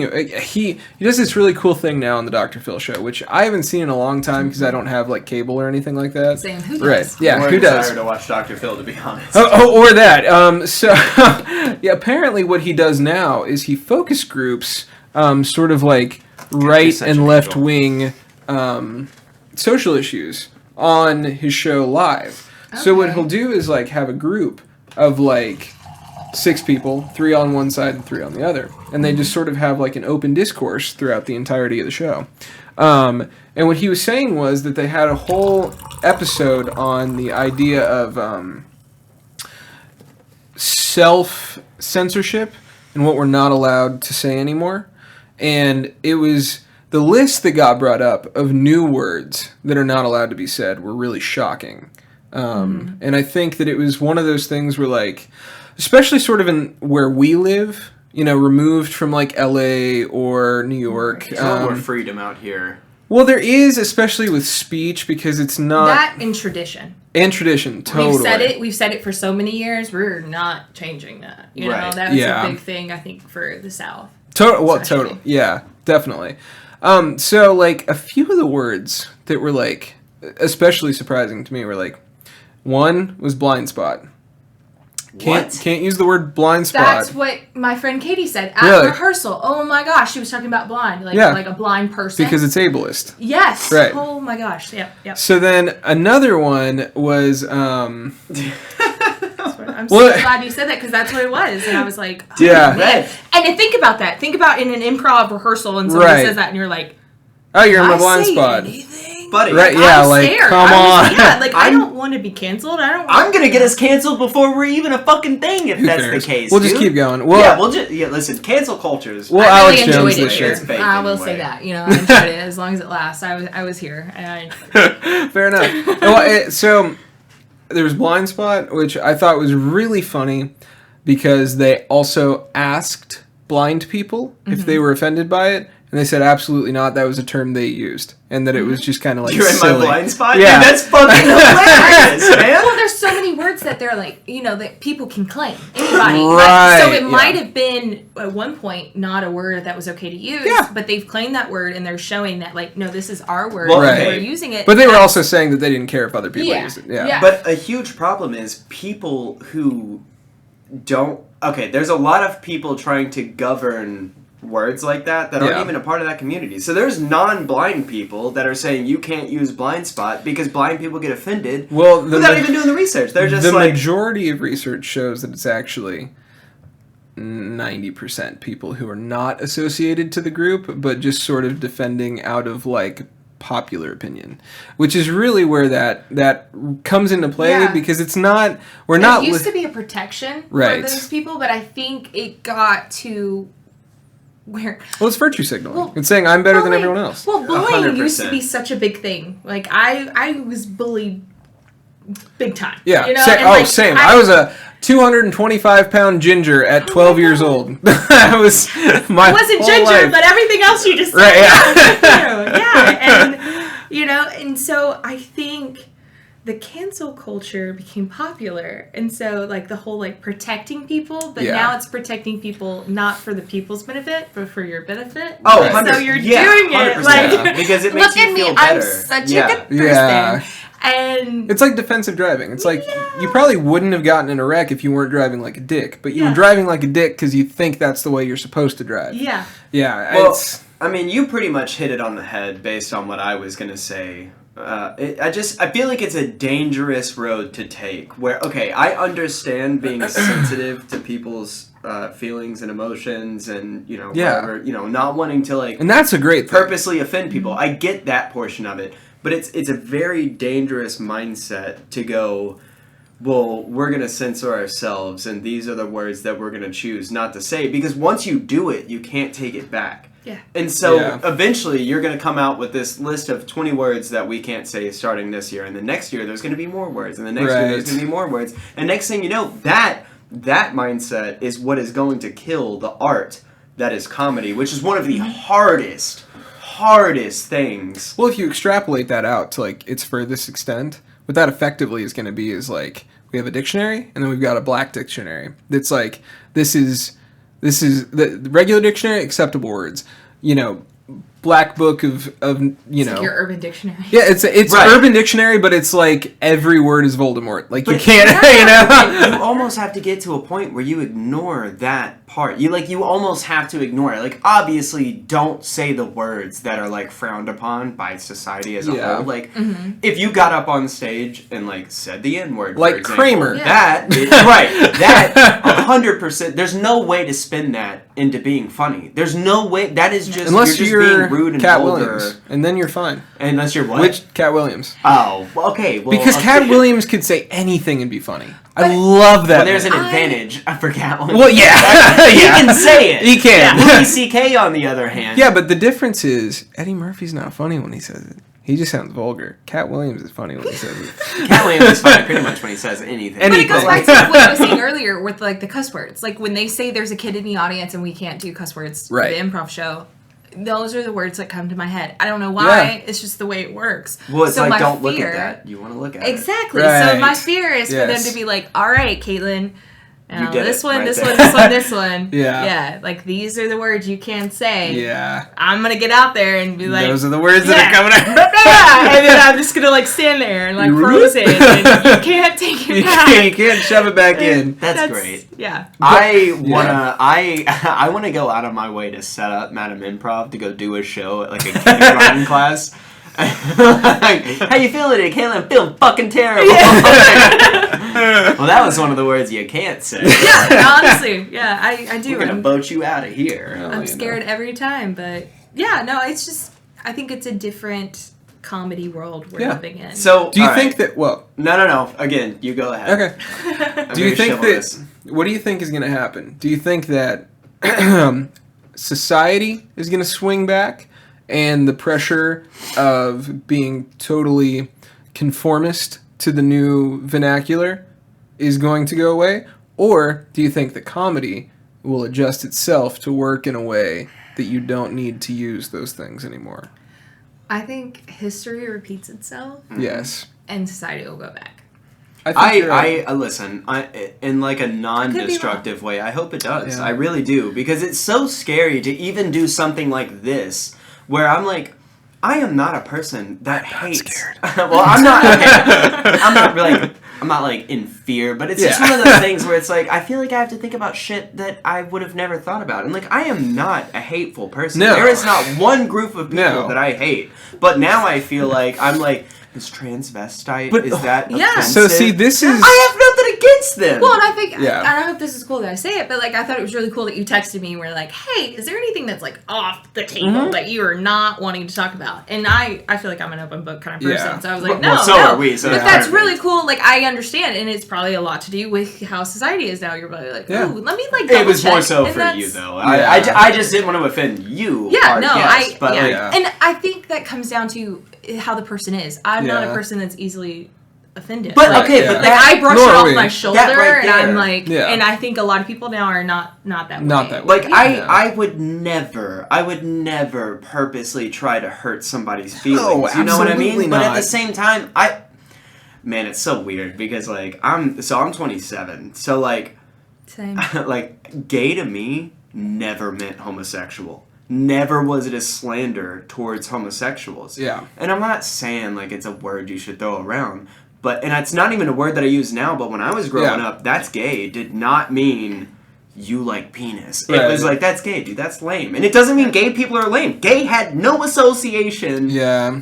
with homosexuals at all. Well, it's funny, too, how much stuff like that got coded when we were kids, too. Because, like, I remember when I was a child, the first few, like, gay friends I had, the teachers at my public school said, oh, well, they're just a little different from you. Wouldn't call them gay What? at all. They're just different? They're just a little different. Ostracizing those people. What in the my world? God. Which is strange. And then, of course, if we said the word gay, the teacher would obviously just go, oh, that just meant happy back in the day. Yeah, I remember that. Right. Yeah. So that was like the overcorrection, which is... I find this happens a lot, not just with socio-political issues like, LGBTQ things or whatnot, but it happens sort of across the board where we take something that is meant to mean one thing, and we find a subversive way to make it palatable for the entire rest of the world. Like, for instance, the trans community. If you go back and research sort of just like the birth of like drag pageants and things like that, it all comes from 1920s very affluent aristocratic kind of poof men that came from high society England to America in the very early days when you could make money on the stock market in New York or something like that. And they would just throw these huge balls, and they would call them like Nancy boy parties. And that's where that phrase comes from, is because everyone would get together and they would all dress up like women, and they would be contestants in like a real pageant. And it was never associated with straight or gay. Well, think about Shakespeare's It was a fun plays. thing. Right. It was Exactly. always men. Yeah, It was yeah. always Right. men. Like, Yeah. women Always were men. Not, yeah. Always So, men. Well, Juliet was played by a man, folks. Yes, Like, 100%. So that kind of plays into what I was saying about the whole like a lot of times it's people who have no business trying to say that you shouldn't say that because they're not a part of that group. I have asked my gay or friends don't have before, the subtlety to understand why that has become the vernacular Well, that it has in the first place. I mean, I've asked a lot of my gay friends, like, hey man, is it offensive to you? Like, would you be offended if you were just like chopping it up with somebody and they're like, nah man, I don't play video games, dude, that's gay. Like, would that offend you? And they're like, no, they're not saying it I've in a heard gay derogative people way. say it like that. Yeah. They're not saying it in like a discriminative, like a terrible way. Yeah. But I could say it in front of a gay dude, would not give a shit. Yeah. But then some other person who's not even gay would be like, you shouldn't say that. Right. It's like, dude, why do you get to tell us what we can and can't say if the group themselves Yeah, isn't I think even if the bothered word by it? applies to you, those are the people that at the end of the day should have the right to that word, or tell people like, no. Yeah. No. Exactly. And, like, yeah, you should have like, that's my word. I have You're not never going to use that. heard a gay person say that's offensive. Now, if you use it in like an offensive way, Yeah. makes sense. Yeah. But and I'm not saying like we should bring that back. Well, and, no, like, make that no, a part no. of but that was just like an example. And there's leading definitely to- homophobic people that have used that to Well, mean those are just derogatory pieces of things. shit, though. Right. I So went to Forest High School. By the way, Forest as in Nathan Bedford Forest. Oh, Oh, nice. boy. Missed By that the way, statue. it's still that name. No joke. Really? Mm-hmm. Yeah. I You miss think seeing that wouldn't be goofy possible cowboy anymore. driving through Nashville. which Yeah, he's buried there. Like it's a whole like wow. Yeah. Now My see, childhood home. It's just a part of the a mile culture. away. Yeah. I will say- tradition. That's Yeah, the word. tradition. It's tradition. It's not racist. It's just tradition. see Dude, that's I where was we fuck driving up down- though. I That's was where us driving down- Southerners fuck up. Tradition. Huge. Oh Yeah. God, it is either the best thing in the world or the worst. Yes. Oh, 100%. Because we protect things that have zero meaning or benefit to modern life. We really do. I mean, there's absolutely no You're reason. doing it for no reason. None. None. Well, and What are you holding on to? let's think about this. Nashville has decriminalized marijuana Right? in the Tri-City area, which means Nashville, Hermitage, Antioch. Uh-huh. What they don't tell you, though, is with the 2018 Farm Bill, there is 1,001 THC products that are federally legal at this point. On top of the fact that Biden is rescheduling marijuana to not be scheduled, period, which would, in fact, make it federally legal. Right. So, but everyone knows that Tennessee, Kentucky, basically everywhere but Florida is going to be the last legs on the federal, or not federal, but the state legalization. Because what they can do is effectively still fine you on a local government level. But that doesn't do anything because if it's federally legal, you can import and export through state lines regardless, and it doesn't matter. It doesn't matter how much weight you have, none of it. Well, it's only if you sell it commercially at that point that it becomes a problem. Right, because then it's taxable. So that's really the thing is, can we make taxes off of these things? That's how Well, we we can, sell we the choose government. not. Are we making Right. money? If not, then Yeah, then it's They're not not That's Yeah, beneficial. they're not- that's why Exactly. I'm for small government. I'm a local government. But that's why everything that we've talked about has worked so well, is because it only benefits the people in power.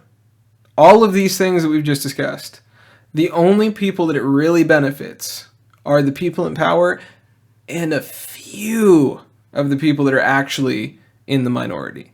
Now, obviously there's different levels of what we're discussing here, and I think there's definitely a point where we can all agree that that's just like wrong, period, like on a human level. Right. But under that line, there's definitely like this tone of like, well, how do I appeal to the powers that be better? How do I make sure that once everyone else is cast out and gets fined and gets taxed, that I'm the one still in their good graces? It's just like when you get picked for sports at school. You're like, well, that's the school bully, but he hasn't beat me up yet. yeah. So let's see if I what get do you picked. have to bring that's better than everybody else? Right. Like that's gonna keep you there. Yeah. No. I don't know if you want me to bring this up. You can cut this out if you want. But No, we're very open. This past year, I had a right taken away from me as a woman. Roe versus Wade being overturned. That's nuts to me. Oh, me too. Because I'm a history person. Yes. Like, that's one of... My entire life. Your entire life. Yeah. That's been... Yeah, I remember in enacted school on purpose. learning about it. And I remember hearing, like, the horror stories of, like, what women used to do. And it was just, you know, it was killing women. You know, doctors were going to, you know, prison. And it was just, like, it seemed chaos. It seemed wild. It seemed like another world. And then...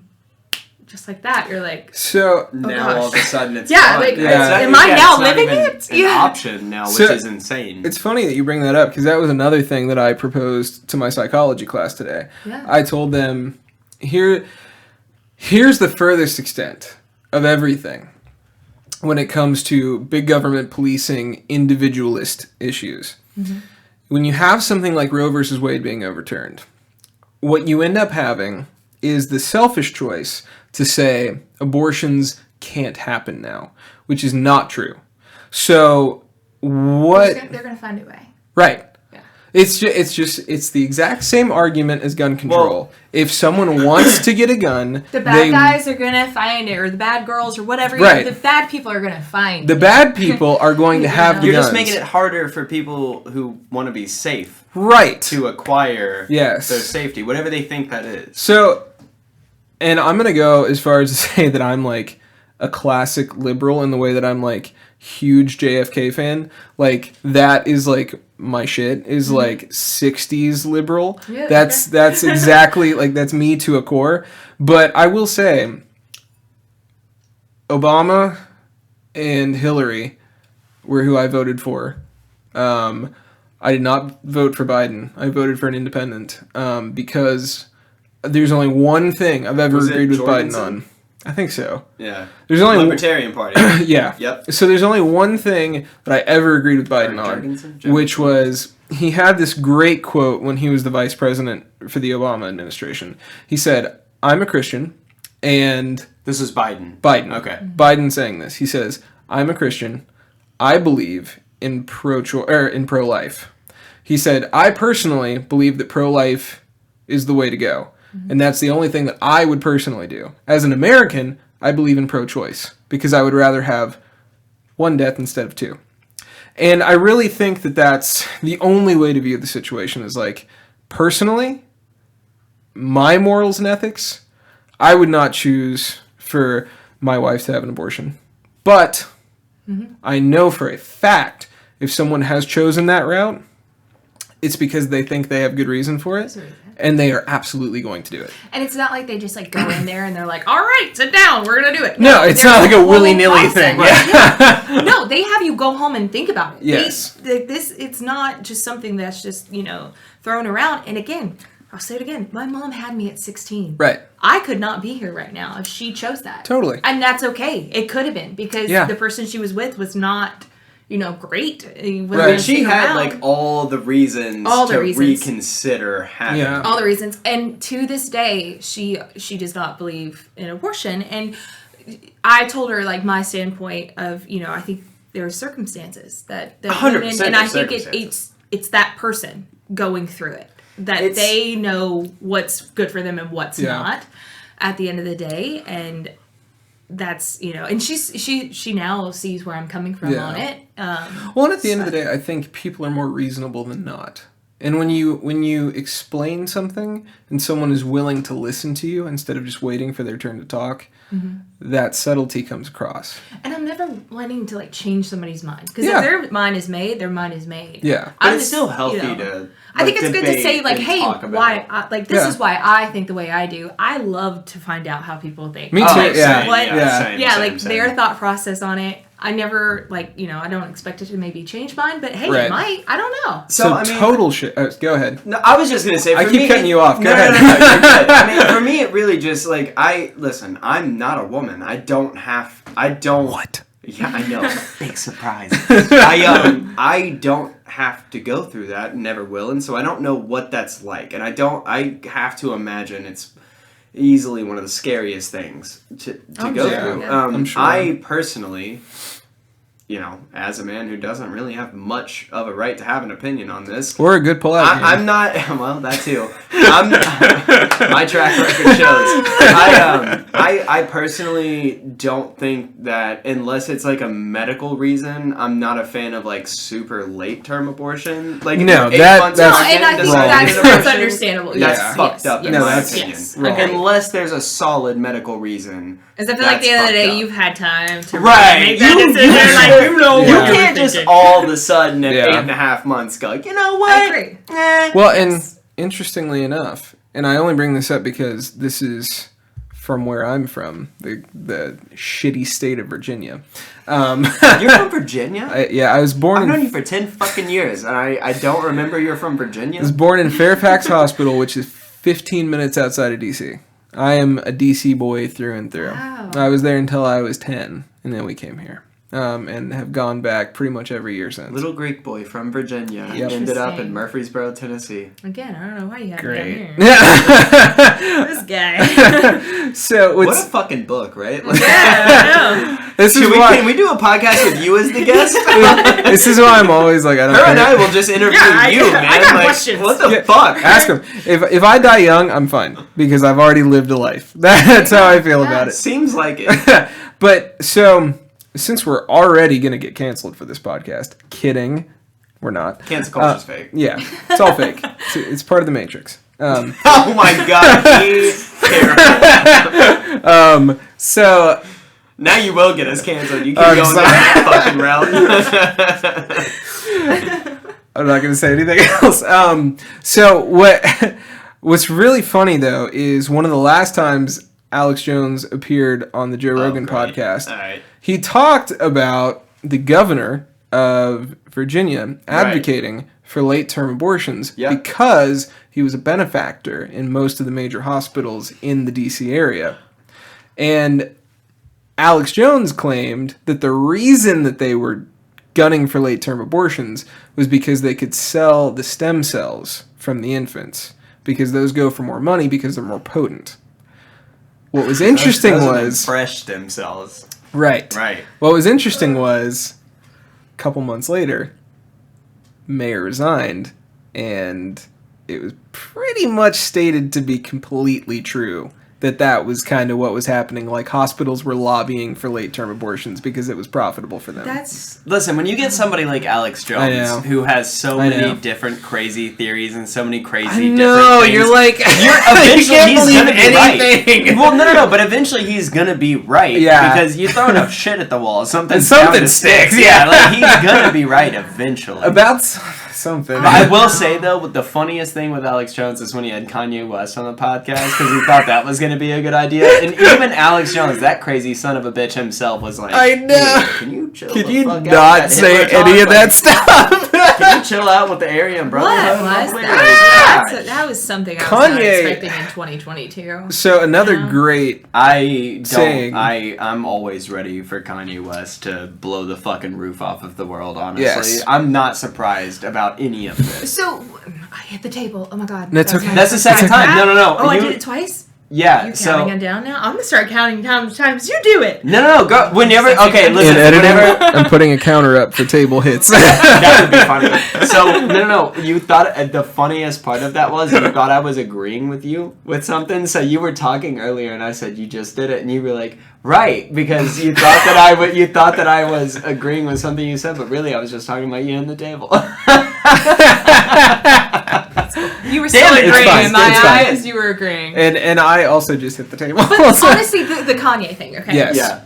I think one thing that with cancel culture that's also like all of this kind of combined is I think morals. Like people don't have their own morals anymore. I Yeah. think that's kind of going out. Yeah, because like- it's universal shared ethics. system. Yes, because Yeah. if you're wanting to get likes, so TikTok, it can get TikTok and Instagram. I got really bad at it. Like I guess it was last year. Yeah. I was like looking at I would post something on Instagram Yeah. and be like, oh man, that got like 10 likes and I posted it 2 hours ago. Cool. That's a problem. That's a problem for me. I don't like that. I don't like to Yeah. admit that Turn the about like myself. feature off. Yeah, and that's what I did. You I was did. like, this is stupid. This is so dumb. See, Why am doing I don't this? use it enough to even know that I there post is once a every turn 6 off. months. Yeah, I can't believe I just said that. But like, I'm glad I'm saying it because it was an issue, and This I'm like, this is a safe space to be. yeah, It is. yeah. Yeah. And that was a problem, and I saw it, and I'm glad I noticed it. But I can see where people will say things just because they know it's going to get some type of reaction, Well, everybody whether it loves be attention. good or bad. Right. Yeah. Yep. And so that's concerning for me because you can, bad. Oh, there's a harmful what is extent bad? to that. What is bad Definitely. anymore? Yeah.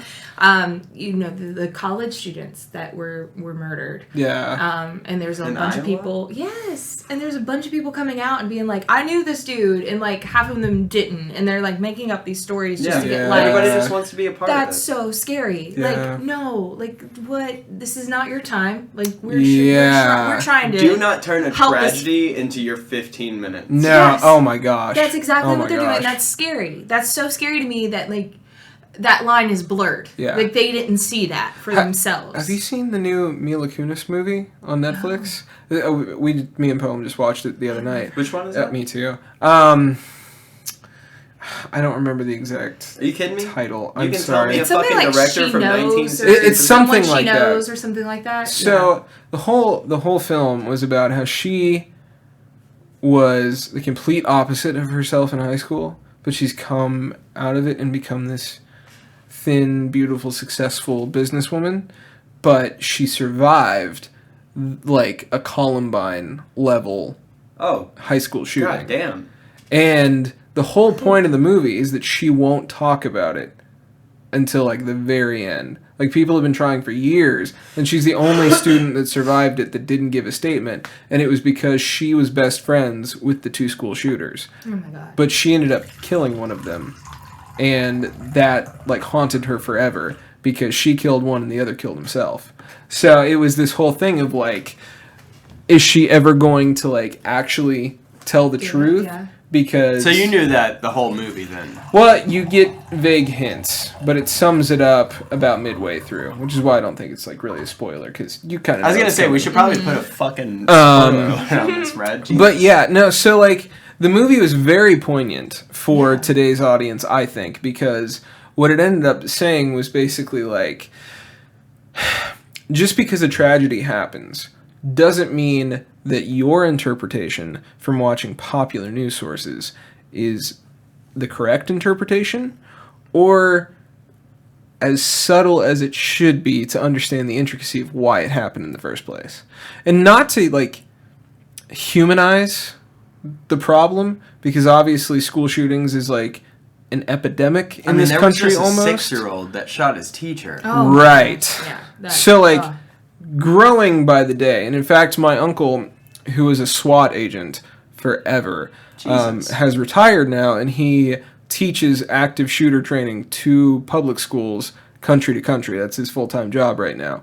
And he has told me several times that the problem, and this is just, I think, accepted as true, the problem and the causality for all of these shootings is not listening to your students, not having the subtlety to understand the problems that they feel like they're going through. Mm-hmm. It's the classic thing of like the gym teacher like kicking you in the back and saying 10 more push-ups, even though you're like an asthmatic and you're trying your best and you're not doing as well as the rest of the students. It's the idea of trying to curve that issue before it even happens. And there was a great video on Reddit the other day that was this, I think she was a sophomore, and she was going through the school with an AR-15 and was like threatening but hadn't shot anyone yet. And her gym teacher, who I guess was one of her friends, just bear hugged her to the point where she couldn't grab her gun, and then she just I'm gonna cry. she just started bawling and handed over her weapon to a cop and just held on to this gym coach. Because there's something going on. Right. There's something that these children, Yes. or like even the adults that do it, there was something that was missing. Yes. That they didn't have. And, I think teachers are very important. And Yeah. I think the really great ones, they see it and they immediately recognize it, and, they can help that student. But that takes that takes a humanist approach Yeah, first. that's not something they can teach in college. No, absolutely not. something It that you takes learn. it takes a Like, warmth something you inside. have. Yeah. Yeah, I think Exactly. that's given at birth. I think you've had that constantly in your life, and I hope that those people become teachers. Yeah. I mean, those are the people we should protect. Yeah, Honestly. It takes a Honestly. lot of bravery too, because you're approaching somebody with a weapon Yeah. that they're just brandishing out and about. And Yeah. you made the conscious decision, like, I'm not gonna run from this person. I'm going to embrace them and try to find common ground here. Yeah.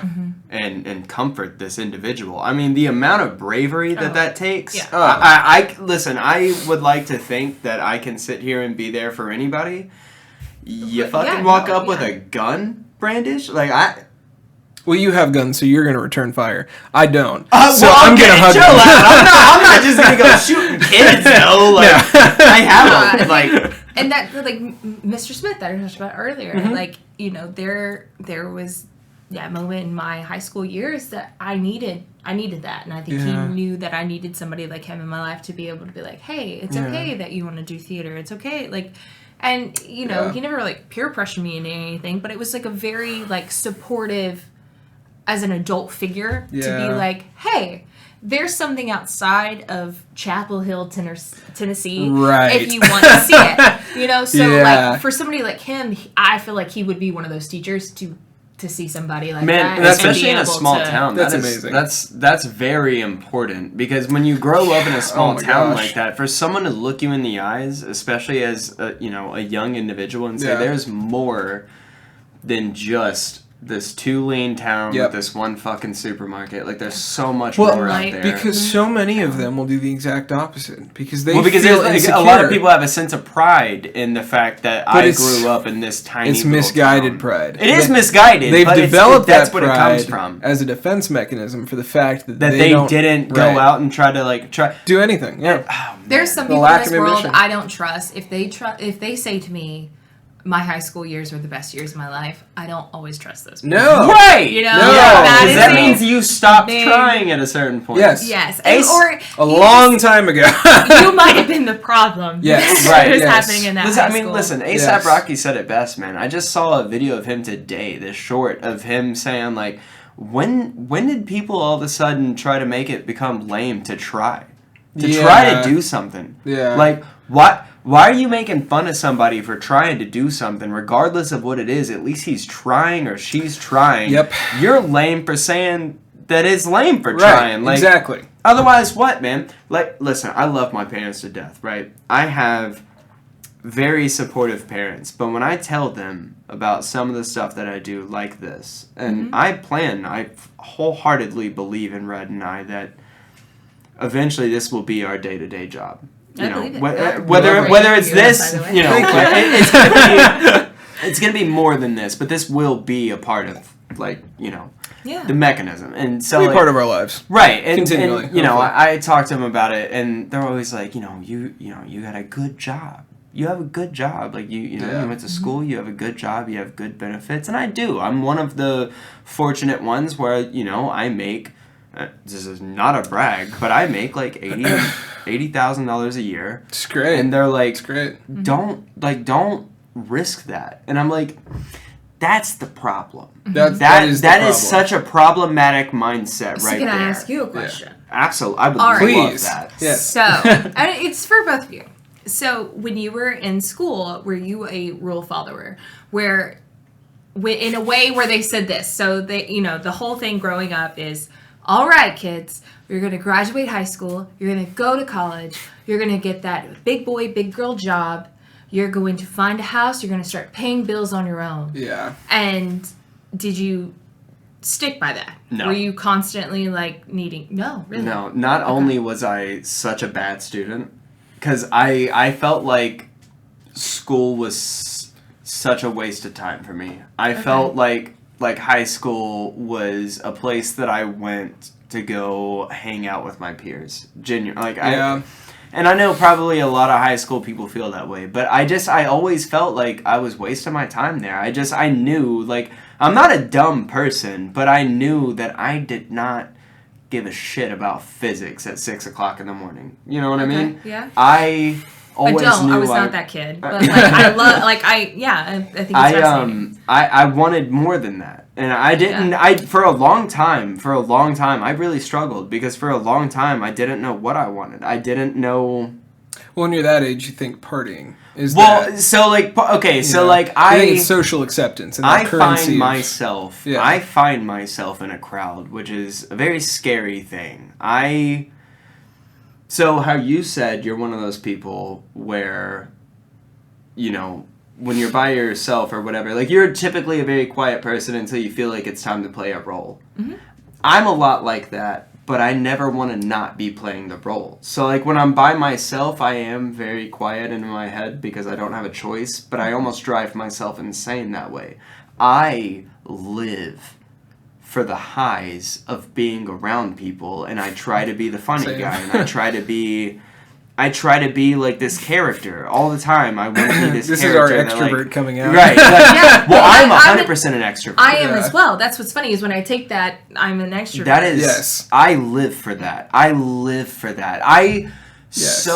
so badly want to make people laugh, but I'm at the same time so terrified to play a comedic role. It is insane. See, it's not for me. It's not to make them laugh. I want everybody to like me. I'm a people person. Well, I'm the same way. Oh my God. I want to be able to tell a story because that's my form of comedy. Is I'm not the punchline comedian. I am the storyteller comedian. Okay. And I want to tell you a story, and I want you to laugh. I want to brighten your day. There's also an element of needing to captivate. And I didn't go to college. I was working dead-end jobs, and like Red said, I was partying because those were my people, man. I was out and about. I was like a fucking butterfly, dude. I'm a social butterfly. Awesome. And I that's all I wanted was to find a way. Isn't that what everybody wants? To find a way to be a social butterfly and get paid for it? Like, well, what they call that now is... podcasters? No, what were you doing? Yeah, I think we're on the path. It's social climbing.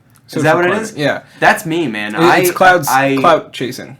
Okay, so I'm so high for it. For you, were you that way? Were you like no. you had this? Well, okay.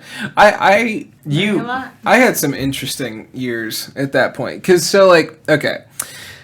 really it all has to do with one sort of catalyst for shifting my opinion on that stuff. So. I chose which which college I was going to go to because my ex-girlfriend was going to go to that college. Okay. We went to that college together for a while. We broke up because of a lot of cheating. Not from me. Was this K? Mm-hmm. Yes. So... K's are not always great. K's are not great. She's fine now. She's doing good in life, we hope. She's doing good, from what I can tell. Hopefully we always hope the best for everybody. Yeah, hope you learn the lessons and you keep going. You know? Even the haters. Hope the haters but there were a lot of problems with that. So I ended up finishing my 2-year degree at that community college, and I got a associate's in mass communication. I left for a long time to be depressed party boy. And I did that. I remember Depressed Party Red. Yes. I was a shit show for a good few years. I remember the thick of it. Yeah. Yeah. There's this Ricky Martin video where it's not... an interesting take. Yeah. It's not Livin' La Vida Loca, but it was like his other big single. And the music video is like an orgy of mermaids. There's this one shot where it's like 1,000 people like slithering underneath of Ricky Martin, and I've always said that that's like me at my prime. Like I just want to be in a sea of people like slithering along. Like I just you want to be the slitherer, not the slithery. I love physical touch and I love adoration. Okay. So I want to be the person swimming through the crowd. No, that makes sense. Yeah. What? I was just gonna say it's so strange to me then that you're so. Like, not that you're not comfortable on stage, because you clearly are, I've seen it, but you're so much more comfortable and in your element behind the camera and running the scene. That's because I know what I want. Like, that's where you shine in all aspects, but I've seen you in both settings, and I can sense, like, your, like, body language and comfortability. Yeah. You're so much more at home running the set than you are being on the set. Well, I think that's because my skill is not necessarily... I am good at performance in the way that I've done it my entire life, and I've been expected to by not only my peers and also my family. And you are great at it. Well, and I appreciate that, but really, I know that my talent is... Well, if we're going to be completely honest, it's deliberating between people. It's being personable. I'm a really great delegator. I'm good at Type A personality, right? Yes. which is funny because I'm really not. Really? But I'm good at. I'm so. Interesting. I took a personality test as a part of our marriage counseling when we first. I love that y'all did that, by the way. Yeah. we that was actually one of the first things we agreed on when we got engaged, was that we were for sure going to do marriage counseling before our ceremony. That wedding. Dude, that was such a great wedding. I almost They're brought that up such earlier. a cute couple. We'll come back to that. Sorry. That's I okay. don't know if we should. Maybe we should leave that. Well, not for your benefit. Yeah, not my benefit. Don't laugh too much. So, Good times. Great times, honestly. when I took my temperament test, what it showed was I was 0, or actually I was a 1 on a scale of 1 to 10 in control. But I was a 10. Like lowest is 1. Right. Okay. But I was a 10 in people skills, relationships, and acceptance. So basically what they ended up telling me was that I am built to be the interpersonal relationship for another entity. I'm a great bridge, effectively. So, which is funny because I think I really took that on the chin before I even heard that information. Because when I left community college after receiving my associate's degree, I moved directly into another sales job, which was valet parking. If you've never done it, being a valet is entirely about selling someone that they want to park with you. Everyone has their own little con, their own little gimmick. We used to be told to go out in the middle of the street, flag, like, cross traffic. So, like, I used to work for Chewy's in Midtown, which is, like, the most poppin' spot in the world. Just drove past there today. If you're a valet there, no joke, you can make $500 a day. Wow. It's ridiculous. Insane. It's fucking insane. You'll park 1,000 cars that day, but you'll also make $500. You'll that feel day like cash. dying, but you'll be doing all right. Yeah. So I did that for a long time. You reconsidering 2 years. Yeah. I'm like doing it BMI. And after I did that for 2 years, I saw a sign for NFI, which was the Nashville Film Institute, directly across from Chewy's Midtown, because that's where their old building used to be. And I decided to go there. Well, here's where the story goes more towards Dalton. Once I got to NFI, which was like my mecca, because filmmaker to a core, have been watching the behind the scenes disc. We were on set one time together. Oh yeah, which was wild. amazing. Yeah. So, but like, yes. Yeah, I get it. I understand. You're really good at it. Well, I appreciate it. Me and Ben also have I've heard really great relationship at this point. Yeah, he's awesome. Yeah, he reached out. Heard such great. Good. Oh, I'm so glad because I am kind of like his DP at this point, which is that's awesome. amazing because I love him. So it works out good. Yeah. But I'll be right back, kids. You gotta go pee. That's fine. I do. So super unprofessional. It's okay. So what was interesting about NFI in my collegiate experience, because I would consider NFI a little bit more collegiate than my community college, mostly because I could tell that all the teachers were sort of disenfranchised and didn't care about being there. NFI, when you're focusing in, I feel like, on like what you actually want to do. Yeah. Those people care. Trade school professors, they care so much. So I went there and I kind of knew day one that I had more, not experience, but like research than everyone else had. Like I could pretty much answer every question that came up. And I was having like pretty meaningful discourse with all the different professors because we were sort of communicating on a similar wavelength. But it got to a point where I didn't have to try anymore. So I just smoked pot in the parking lot the entire school year. Yeah, and didn't do anything else. Fine in class. Right. It's good. Until Yeah. So the stupid part about trade schools, they have classes for half of the day. The other half of the day is homework time. Really? But those hours are logged. And if you don't stay for the 3.5 extra hours that are homework time, they count off on your grade point average. Okay, I did not know that. So I would be making A's in my classes and sometimes getting extra credit on those A's. But because I never stayed for the homeschool hour or for the homework hours, What? because Study hall? Oh my God. I didn't stay for study hall because I got all my work done before I left class. Yeah. By the end of my first semester, I had a 50 What? across all of my classes because I didn't stay for any of the homework hours. So what ended up happening was because everyone could tell that I was talented, they didn't really make a fuss about it. So what ended up happening was we had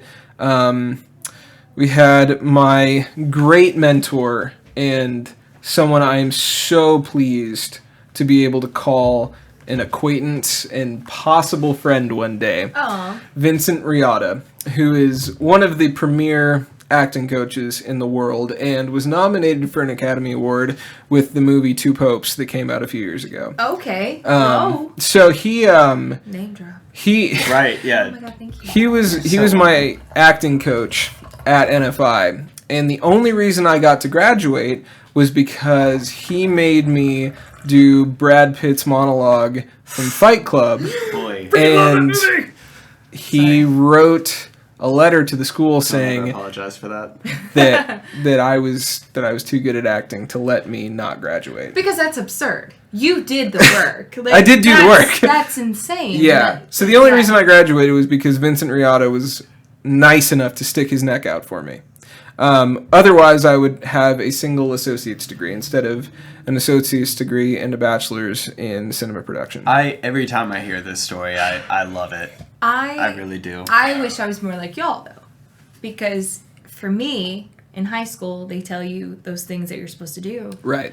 And that's what I did. Right. I immediately went to school. I graduated in 4 years with 2 degrees. What do you have degrees in? History and theater. Right, we said talked. that. We talked about this earlier. The second she said it, I'm Dalton like, went to I pee know that. and his brain went with Reset. the That's what you agreed with me when I hit the table. I'm just kidding. But no, I did that, and then while I was there, I was president of Greek Life. I was president of my sorority. I was Oh SGA. wow! Which sorority? Lambda Sigma. It Yep. was just a little. It was just a local one. I'm not great at that. I did it for 1 year and then fair. I was out. It's fair. But like I try to experience everything. What oh my in the God, world? a doggo! Dalton has a doggo, by the way. Can we? Yeah, there you go. Literally, when I got here, I was like, "Love me."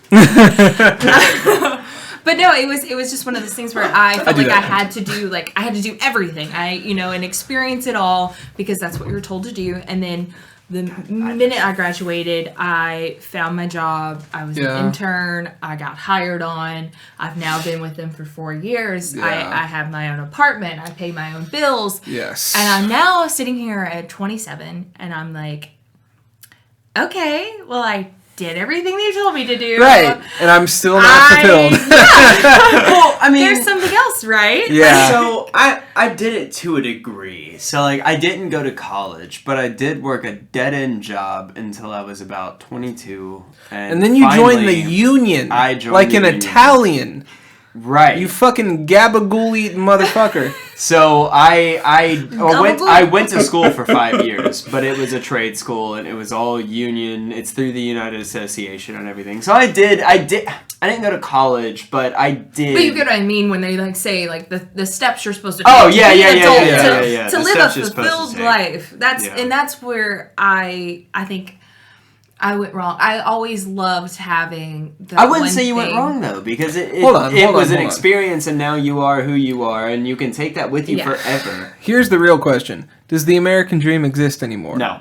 Well, Exactly. also, was the American dream good to begin with? No, Or it's is a it government sell. It's Well, always been a government sell. even more so? I think it's just been a sale in general. if you do it to the fullest of your abilities, still the most you can ever hope for from the American dream is other people's acceptance of your laziness and mediocrity. Dude, do you because know- the whole point is to be complacent. That Dude. is what the American dream is all about. No. Well, yes, well, but to stay in line. Stay Yes. in line. You're not going to be the problem the child. whole.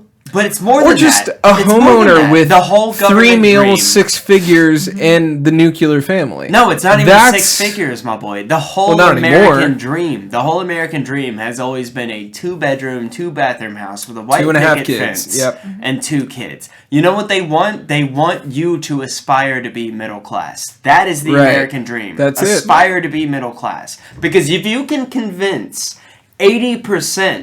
80%, Yeah. which is low, honestly. Yeah.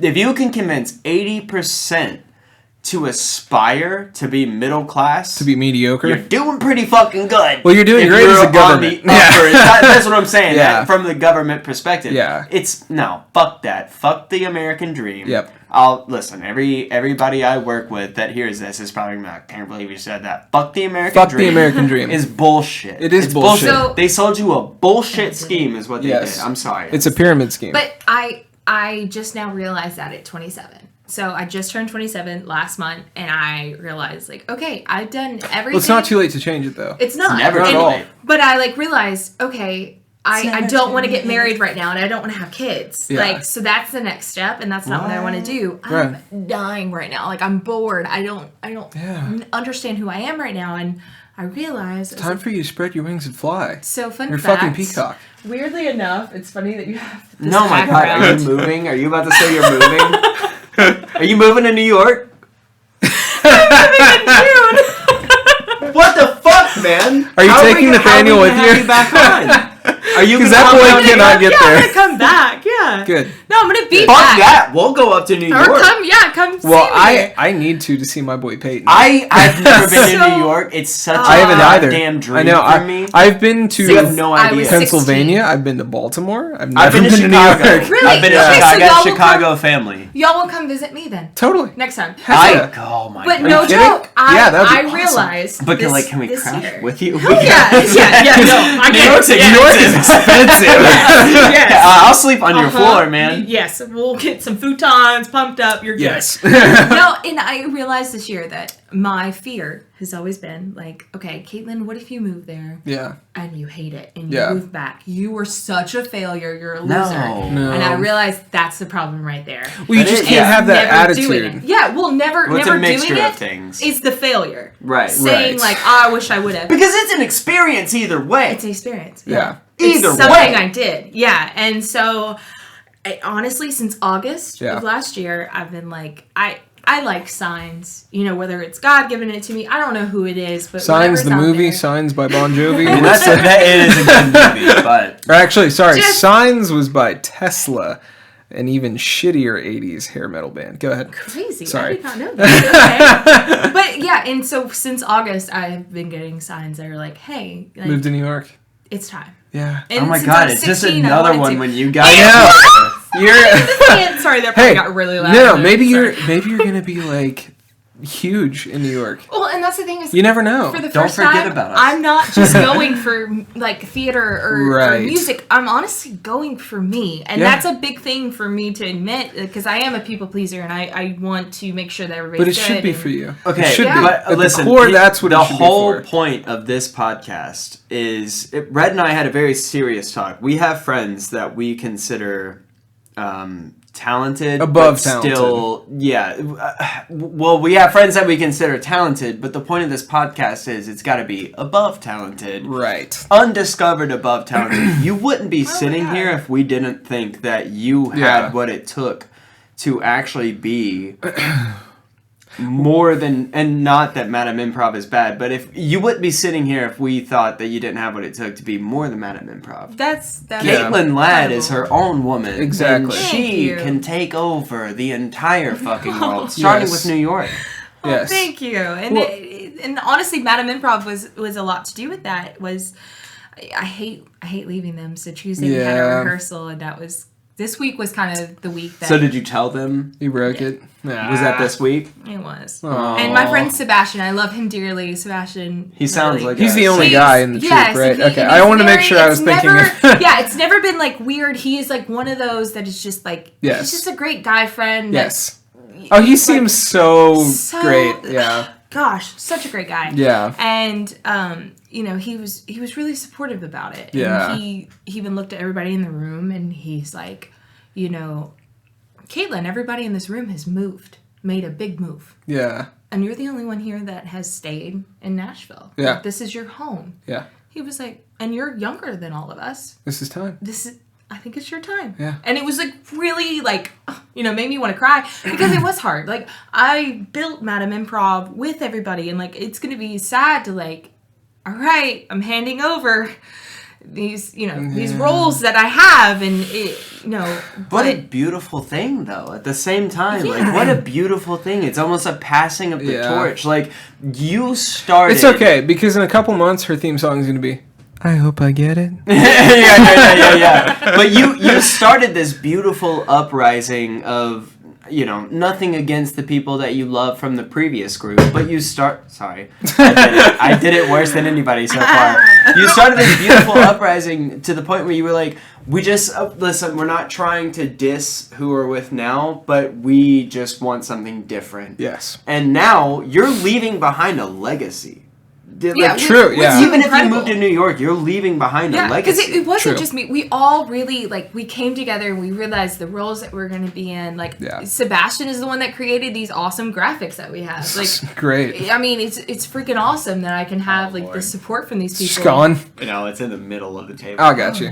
You keep talking Oh, to I him. see. I No, got Kate. you. Oh, I- If anybody, she's got it. Fair but enough. She's all Right over here. it. Thank you, You're welcome. madam. Another plug. But no, it was just, I was really nervous to talk to them about it. Because a lot of them, are my girlfriends, and we go to brunch Yeah. and stuff. And Yeah. so I felt bad because the I girls fucking love kind brunch. of, Me too. I love brunch. I'm sorry, keep going. That's such You're a good. dumb thing to Brunch say. is No, great. brunch is No, admit it. Yes. Everyone should love Favorite brunch. Yes. fucking time of the day. yes. But I got to talk to the girls a little bit more because it was in the last 2 weeks that I really made the decision. Yeah. And so, Oh, I saw your post. I saw it and forgot about it because I didn't want it to be true. Yeah. Yeah. Listen, we've only ever been around each other a couple of times. I just think you're such a Great times, great yeah. person, though. I know. I just do. I'm like, man.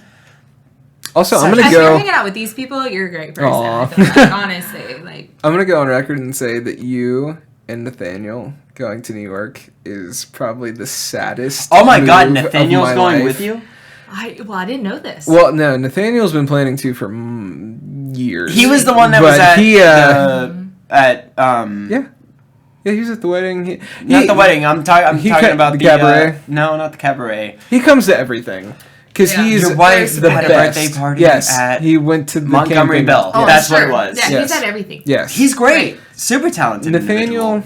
is one. Sleeping? I always tell Poem that if me and her hadn't been going out and I'd met Nathaniel, me and him would have been going out because I He's I such a good love dude. Nathaniel. Truly. He's He's just such a good he's dude. one of my favorite humans to be around. Honestly. He's And- so genuine. I know. He's so sweet. Like, And you I and feel you he fall made- into that category too. So apparently. Okay. So he told me that he is in an in-between living situation right now so that Didn't he he can go save there money for a to little go bit? to New York. oh yes, yeah, Yeah. yeah. See, my just makes lease me is up sad. in June.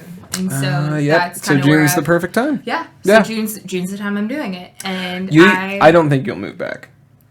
I hope you don't. I know I hope you don't. I hope you're Yeah. so successful. I know a that couple you of people. never look back, except for at us. when you bring us to the top Well, with you. I'm 100% going to come back because, my family, they've heard me say since I was 16 that I'm moving Yeah. to New York. But you're not gonna move back. I know you're not. My mom said it the other day. And I love my parents. They Yeah. really are wonderful. And I was nervous. Yeah. Because this is the first time that when I'm saying I'm moving, Yeah. I'm putting a date to it. Yeah. And You can't go back now. And I've talked to my work Set in Yeah. to get stone. a transfer. Because again, she's a businesswoman at heart.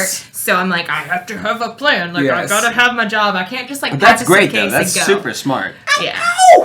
And so I told her, I was like, I talked to my work today. And she's like, she did that thing. And then it was really cool because she was like, I think you're being called. I think you're really being pulled. Yeah. Like, it's pulling you this time. Yes. Like, things are kind of being Lighting put in up for that, place. yeah. Dude, And, I'm like, gonna hit you up even. knock if I'm on on wood. vacation. I hope I'm not jinxing. But, like,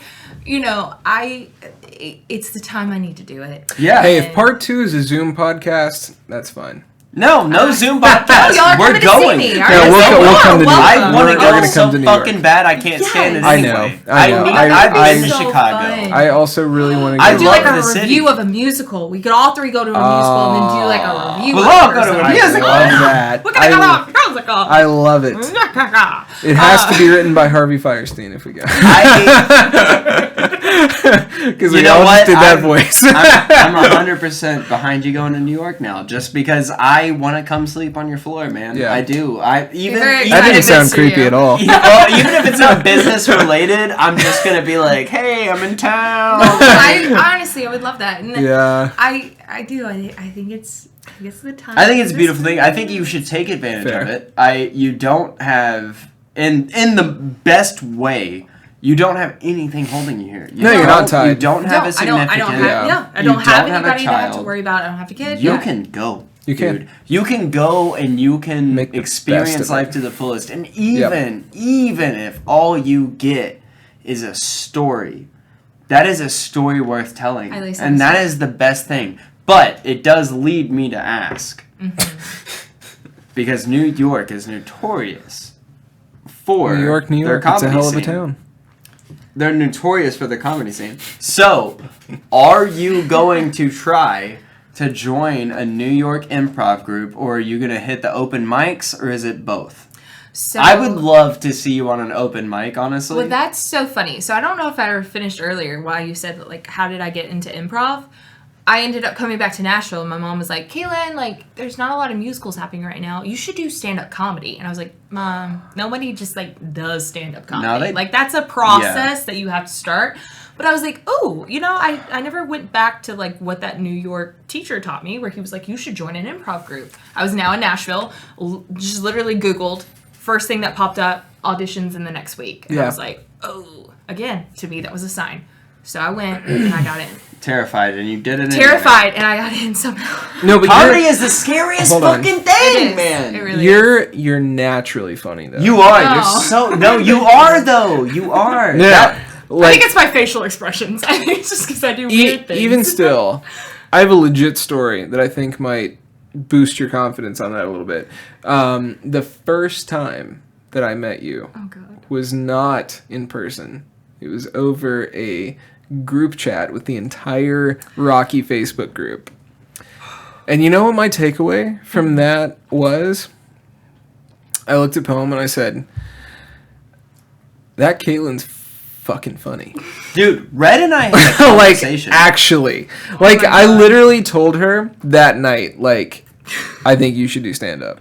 Because you were just, like, naturally funny in the way that, like, maybe for some other people, I was, like, polite laughing. For you, Oh. belly laughing. those jokes hit. Yeah. Yeah. Well, Thank like, you. Red and I had a conversation, and it was like, man, we thought about you, like, relatively. That's like, this insane is to me. This Yeah. is literally. This is what, our 4th episode? Third. Third. This is the 3rd episode. We thought about you that quick. That's wild. Dude. Hey, who do we know that we think genuinely we would feel comfortable putting our name on? Because that's how we're looking at this. Yeah. Like, who would we feel comfortable staking our livelihood on about their talent? And now you're sitting here. And that doesn't mean anything for us because we don't mean shit. But it's just, it boils down to, We have trust You're and great. faith in, Thank and you. yeah, your You're great. abilities. That's you so should never fear kind. You should never fear Yeah, it. If yeah. you move to New York, Go kill and every an audition. open mic night pops You should up, have every confidence in doing that. Yeah, you should never be like, oh, I shouldn't touch that open mic. No, you because fucking should. Louis C.K. was the highest paid comedian at one point. Well, Well, Louis C.K.'s fucking hilarious, though. Like- too. So is Don't Kaitlin. take away. So is Kaitlin. well, That's what I'm saying. like, there's so many things that's happened in my life, like weird stories or weird like little things that go on, and my mom's always like, you should write a book, or you need to write that down, because that's going to help you one day. No. Write it into a Because- skit. Yeah. And I don't 1, think she 2, was 3 wrong that one day format, that she yeah. told me. She was like, do stand up, and I was like, Yep. Mom, no one Have you ever tried it? Have you ever tried genuine stand-up? I have about... I think you could do it. You I think can you'd be ask really that. good. I have about... You got about 5 minutes of great material. Me? Yep. No. I have about 2 hours worth. I'll hand you my phone right now. Yeah, you got 2 hours worth. ready to go. You Oh, got- you think it's only 5 minutes total of good material? I think you have about 5 minutes of killing, and then about 10 minutes of fluff that Hey, you can if you put can with put that those 5 in minutes. certain spots, Damn, you're gonna dog. be I fine. mean, I appreciate the It's the not. honesty. It's not even harsh criticism. It's just difficult as fuck to. It be, is difficult. No, to, it to be a is stand-up, difficult. and as funny as the premises are, it's not that you don't have the roots of great jokes for all the other. Just not minutes. all of them are 5 minute long. No, you bits. just have to work them. Right. You have to do Well- them in front of people so that you understand I just when to don't. hit That, certain that things. that's where I was going. Is I Yeah. don't. Like I have the material, but I don't have the balls to Right. get up on stage and grab the mic because See, and I that's think I the would be scariest okay part. with that. It's more of like the stories I have to tell. Those people are still alive and still yeah. walking around. Welcome! And honestly, I think I've gotten to that point in my life where I'm not as big of a people pleaser. I'm trying to like Yeah. Yeah, stop myself no. from that. Yeah. Like my friend Skylar, I love you. Love Skylar. Oh my god. she's so great. And Icon. Oh, she- Skylar! Yes. I love Skylar Yes. too. Skylar is an Everybody icon. needs Only a ever met her Skylar the in one their life. weekend. Yes. Honestly. And Yes. she was so sweet. She messaged me and she was like, okay, hey, I'm doing a word for the year. And she was like, what's your word? And it's the one word that you, when you go to make a decision, when you think about something, you think of that word. And if it matches that word, you're doing it. I was like, that's genius. Yeah. My word is joy this year. Because I'm that's always such a wanting good to one. put other people first. Yeah. And so if somebody asks me to do something, like I think, hey, is this going to bring me joy? If not, I'm not going to do it. Yeah. Clearly, this brought me joy because I'm Good- here. oh, I'm so but like, glad. I'm so it's, glad. It's now a, Man, you like really a- have no idea how decision. happy we are that you are here. Oh my god, I'm honestly. so happy to be here. Seriously, I like, know this we is keep so saying cool. it. I don't Good. want that to be the main like. I mean, I But texted we my are. mom about it We're today. She called me. She so was like, "What are you happy doing you're tonight?" I was here. like, "I'm gonna be on a podcast." That's And I was like, awesome. she was like, "That's cool." I love that. We're not even released yet, and Yeah. I just love that you're so happy But- about it because we're not even released yet. But granted, the second we release, Yeah. we're gonna have millions of followers. Well, not so- millions, but No, We- millions, we do- motherfucker. We're we- gonna have millions. we have a leg up in the fact that we are very local and community centric, which is Well, we're only different going approach. for the local. yes. Because atmosphere. You follow me on Instagram, the podcast did, Yeah. and I was like, "Oh, Nashville artist," and then I thought to myself, I was like, Not Nashville. "I'm thinking about moving. I'm thinking about moving." No, Do- that's do I okay, tell because them? it's Do I okay, we tell recorded them? Murfreesboro. Yeah, we're recording I Murfreesboro. was really scared. I was like, "Oh no." No. That's Totally not fine. Nashville only. Listen, there's going to be people. That's the point of the podcast, though. Is there's Yeah. people. We are a melting pot of talent. I Yes. mean, you could throw Which a rock Nashville and is hit that, a I feel talented like. individual. Exactly. Right. It That's is. that's the whole point. Is like Well, don't have Nashville's to be becoming another New Nashville. York. It is. it is. Yeah, Yeah. it's a mixture between You don't- California and New York. Yeah. You Yes. don't have to be Nashville born to be Nashville talent. If you chose Yeah. to live here on your own dime, and you're out here just scratching the surface, trying to get some breadcrumbs, man. Yeah. We want you as long as you're talented. I mean, you know Yeah. what I mean? But like, I recently did a cabaret, which is really awesome, Yeah. with Vidalia Ann Gentry, which is a drag queen in Nashville. Cool. Amazing. Her name, or for short, is Vag. Yes. And of course. so, I did a cabaret Nice. with Vag where we did songs from musicals. That's And we flipped the gender. So most of the time... so you were Jean Valjean. yeah, I was definitely the male for most of the things. Yeah. But then we would like switch it back and that forth. was good, by the way. But That was was solid. It was hilarious because I, she is coming out here Yeah. in like full glam. Yes. And yes, I dress myself, but I'm not Yeah. like, I'm not doing, you know, a lot of makeup and things Yeah. like that. And so it was really kind of funny to see the back and forth of it. And So she did like full out full blown drag female next to me. vocal as well, though. Yes.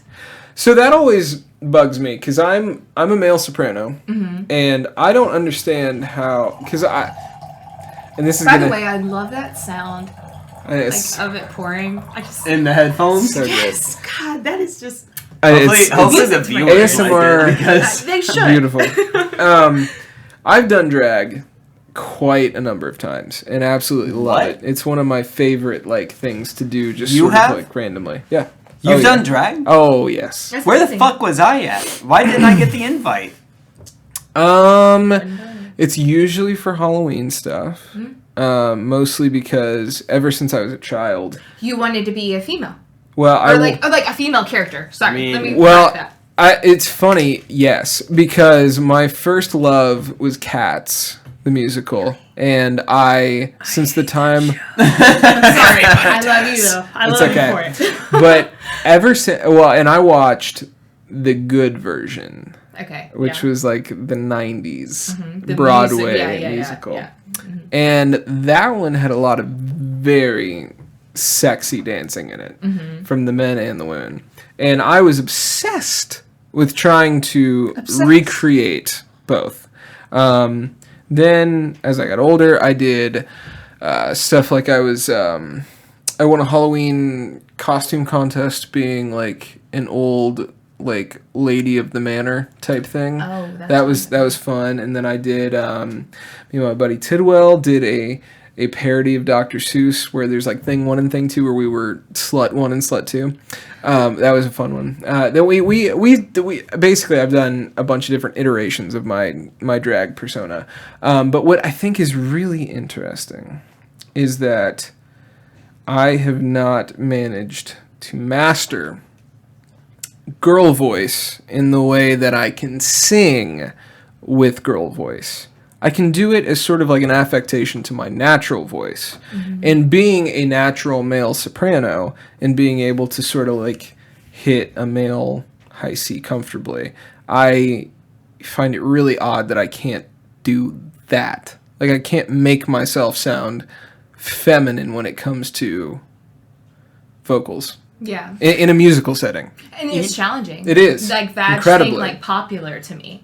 And it was hilarious because saying Well, like, Kristen hey, Chenoweth you gotta is get yourself untouchable. together. Yeah. But like Vaj was up there Yeah. with you know like with her, and that's amazing. And like it was funny because it's the whole like, you know, there's a lot to work on here. You know, we gotta fix it. And so that was funny. And but I'm the same way with Halloween. Yeah. If I like Halloween is my favorite holiday in the world. Oh. But I fucking love that, by the way. Oh my gosh. I'm obsessed with horror movies. You don't So- even understand. I throw a big party every year, and I have this giant werewolf that I got. Yeah, invite. Y'all normally have something else going on. I fair. promise. That's fair. I do invite y'all. I swear. so, but I'm normally a male character. This past year, I was the Mask, Jim Carrey the Mask. Really? That's And awesome. I got the whole suit. Your did dad? You full played your blown- dad? I did. You remember? That was a great callback. Yes, that was That's good. good. Yeah, I Thank like you, my dad. thank you. This is my My job. dad, So. and it was amazing, and I absolutely loved it. I got best costume. That's even though I'm, great. like, That's running, and I awesome. was like, That's "God." great. That's so great. But no, I love doing this cabaret. I like playing characters, Yeah, like whether it be yeah. male or female. Like Yeah. Riff Raff was so much fun to play Oh, I for Rocky bet. Horror because that's so Well, and you can actually do it different. too. Yeah, and like doing the weird voice. Yeah. Like I was not auditioning for that. Which they is just looked at me and they were like, "Can you do the hello?" funny. And I was like, Yeah. "Hello." Yeah. All right. Yeah. You're hired. That And I was works. like, okay. Well, the real thing is the run at the end of Riff Raff's part, and there's a lie. Yeah, oh yes, you did. You went up two notes, two full steps higher than Yeah. the original recording, which is fair because Richard O'Brien really was. I know. I wanted to do Not a something. great It needs a vocalist. little flair, you know? Yeah. Stuff needs a little flair. Yeah. But yeah, no, I've always enjoyed it. Like the first thing I asked to do when we were talking about the cabaret, she, the director, she's like, what do you want to sing that you normally would never be casted for? And it was from Grease. It's the Beauty School Dropout. Yeah. That's love so that funny. I really thought that you would have been Kanicki's girl. What the fuck is her name?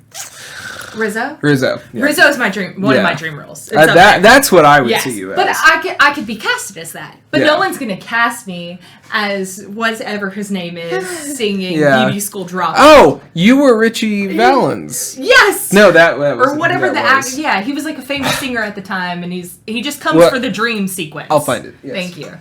He's like Beauty School Dropout. Go back to high school. Oh no, it was the beach blanket bingo guy. It was the '60s superstar. I don't know his name, but I was like, I want to sing that to a drag queen so bad.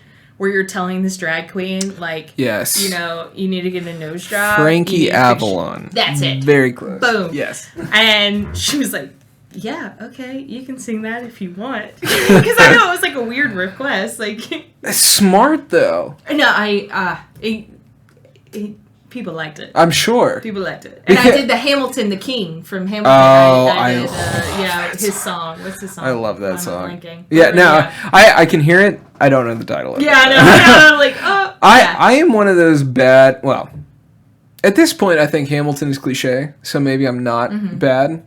But I'm one of those Broadway people that's like, the more fringe it is, the better. And when everyone started ganging up on Hamilton being the best thing since sliced bread. No, I don't. Yeah. Yeah. I was like, look, I know Lin-Manuel Miranda from his appearance on House as a crazy person. And that's where I would like to keep it. Because, to be perfectly honest,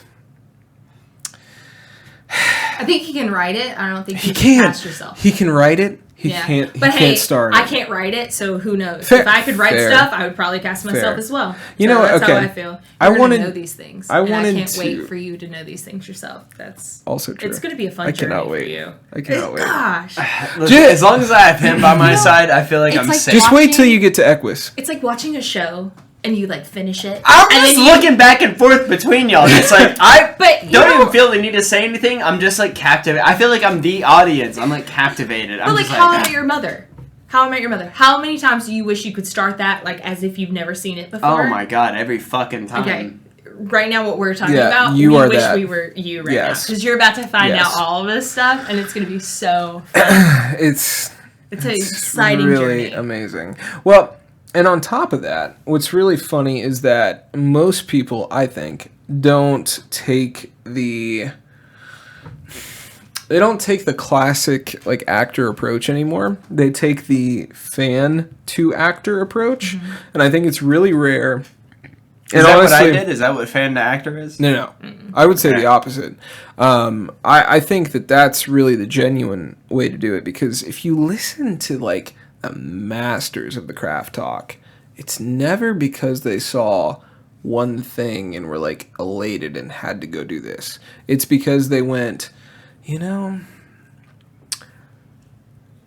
I have this particular swagger, I have this particular gift, I can use this to my benefit. And they always come out on top because they're not presumptuous. They don't assume that they're going to be the next Marlon Brando. They assume mediocrity or nothing the same way that you do. But they're going to be happy doing that. Everything. With just what they're doing. And they're going to work 10 times harder than anyone else you cast. Or is it that they know? Because there is a difference. Do they assume? They assume they're shit, but they're not. They have natural talent. Is that what it is, or do they just know? Because I feel like okay, so law of attraction, I genuinely believe to a degree. Yeah, I do too. Yeah. So do they think that, or they just think motherfuckers are gonna love this? No. They don't think that. They're not full of hubris. I think that it's more the opposite in the way that they go. I love this. Yeah, like I love themselves. This. Exactly. This is what I enjoy doing. Yeah, I'm doing. That makes sense. My favorite actor in the entire world, like my Ooh, I love this favorite conversation. in the entire world, Robin Williams. Yes. Who Robin Williams speaks acting. He is not ever trying to act. He acts so naturally because it's the only way he knows to express himself. He's just himself. It's just all like the time. It's like Steven Tyler. Whatever, Doubtfire, so whatever that's you. why, yeah. Oh, no joke. Mrs. Like, Yeah. I've always loved Robin Williams. I have like a signed thing in my house. Oh, I that's have a so whole- cool. You have a signed. I have from a him? cut Wow. out, yeah, Mrs. Doubtfire in my bathroom where you close the door and Mrs. Doubtfire. It's signed I by want to him? come take no, a no, I picture have of that. a photo Oh, signed okay, by, okay. but I do Still have a photo fucking signed sweet though. by him. That's crazy. Yeah, that's but so not great. the Mrs. Doubtfire, but it's a photo signed. But like I have Yes. Robin Williams is throughout my house, and By the he's way, just- the So you're a diehard. Die Hard. the medley Yeah. of his transformation that they sing is the only thing when I hear yes when I hear the first line. Well, honestly, it's ruined all three of those musicals. Oh for my me. gosh. Because if I hear one line from Funny any of Girl, them, love that I musical. know. But you know who I think of the first time I hear that? Robin And Williams. then don't tell me not to live to sit like that's who I think of. Cloud of Yeah. rain on my parade, I and then think Robin Harvey Williams- Firestein in the back just Oh going. my god. Shelley MacLaine older. All right. I really does it. And It's the best. and I think watching like Robin Williams as a kid, and I love my parents for letting me watch those Yes, movies. same. Like I don't think they realized what I was necessarily watching. Oh, I know. Because I found the VHS in my great grandmother Nanny's little basket of VHSs, and it was never open. We have the same story. Shut up. I found it in my grandmother's crawl space. I knew we're like, hey, this looks interesting. Why did it Begged look to watch interesting that to one. us? No idea. It's calling us. Calling That's us. what it is. And I like that VHS. I wore the crap out of that VHS. Yep. Gosh, from that opening sequence, and then I was hooked. So I was like, liposuction, what- dearie. I don't know why that I do scene a is great the. impression of a hot dog. Yeah. I do that at parties still. That's what I've TikTok- heard you say that recently. I've heard you say that recently. Like a month ago, you I said I that. steal that joke constantly. all the time. Gosh. It's such a good one. I think it was just You you and find me. yourself funny. Yeah. There was a time when I found myself funny, but today you have proved me You've wrong. proven her. But I think he made me understand as a young kid that it's okay to not be like cute. Like it was okay to be weird and different Yes. and odd. And like as a girl that I was growing up, I needed that. Yes. I needed somebody to say that. Me too. Because I was never like anyone else I No, knew. I do weird faces. Yes. And so it was really cool, and I think that's why I saw Ace Ventura, the second movie. Yes. Ooh. when Where he nature crawls calls. out of the elephant's butthole. Yes. Yes. Again, I was watching that at a very young age. Very young age. That was a First scene of third that row movie. seat. Yeah, that was a third row seat in the back of the Durango. It's playing on the Yep. DVD Yeah. player. Yep. And in I the was car. like, that's got to be my dad because he's the only other person I've seen make facial expressions like that. So then in theory, I was like, if he's my dad, then like Robin Williams is my grandfather. Exactly. So I like went to my mom one day at like 6 and was like, so I figured it out. Like, I know who it is. And You she don't was have to like, hide it anymore. I would never touch Jim Carrey. She was like, please know this. That is not your dad. But it was. You are like, Barney, though. You are You are Barney. You are Barney Simpson. that scene when I watched that in college, I was like, oh, it will hurt. It's real personal, yeah. Yeah. You're crying when everybody else is laughing. I was like, I get you, buddy. Yeah. That is your dad. Yeah. But no, and like That is Robin, your dad. That's funny. Robin yeah. Williams has just always been like that concept. I have a Okay, my it's- tattoo is that. it's I don't even know canon. if you know that. I have a tattoo. I have not. It's, I did not know that you have a tattoo. Let's see it. it's the mask. It's, Oh, yeah. not the mask. It's, No, it's the it's genie, and from then Aladdin, you're yeah. only given a little spark of madness. You mustn't lose it. I love And that. I think that is such a beautiful thing because So I've great. always been a little weird, and it's okay to be weird. And Yes. it's the original. Like, Well, Robin genie. was. That was Yeah. before. That was before the Will Smith genie. well, yeah. Yeah. That hurt Robin. me a little bit. Robin made it okay to be weird. Because if you look back at like Mork and Mindy, oh my gosh, that broke late night television, or God. even just like primetime cable sitcoms. Well, because It he was on broke Happy it. Days. That's Right. how he started. Yeah. He was a guest star. It was an alien on Happy Days. Yep. And they told him to sit Are down. you serious? Yeah. I'm dead Oh, serious. 100%. Yeah. Yeah. And he sat down and he, but instead of like sitting like this, he put his head on the actual chair Yes. and like just put his head Bent down. in that way. Yeah. Because he thought that's how people sit. And like that was like, people found it so funny that Robin Williams was just riffing this way. Yeah. And they were like, we gotta get this guy You a riff TV god. show. Yeah. Well, and not only that, but he also stole the like Ninu Ninu thing from like the I Love Lucy Nanu episode, Nanu. which was like way back in like I think that was like 54 when that came out. So You like did the thing. You yeah, did it. he did the yeah exactly. So Knew you would not. he literally like ripped off like a part of comedy history too, but he made it original Which in a I way Love that Lucy you is another like. yes.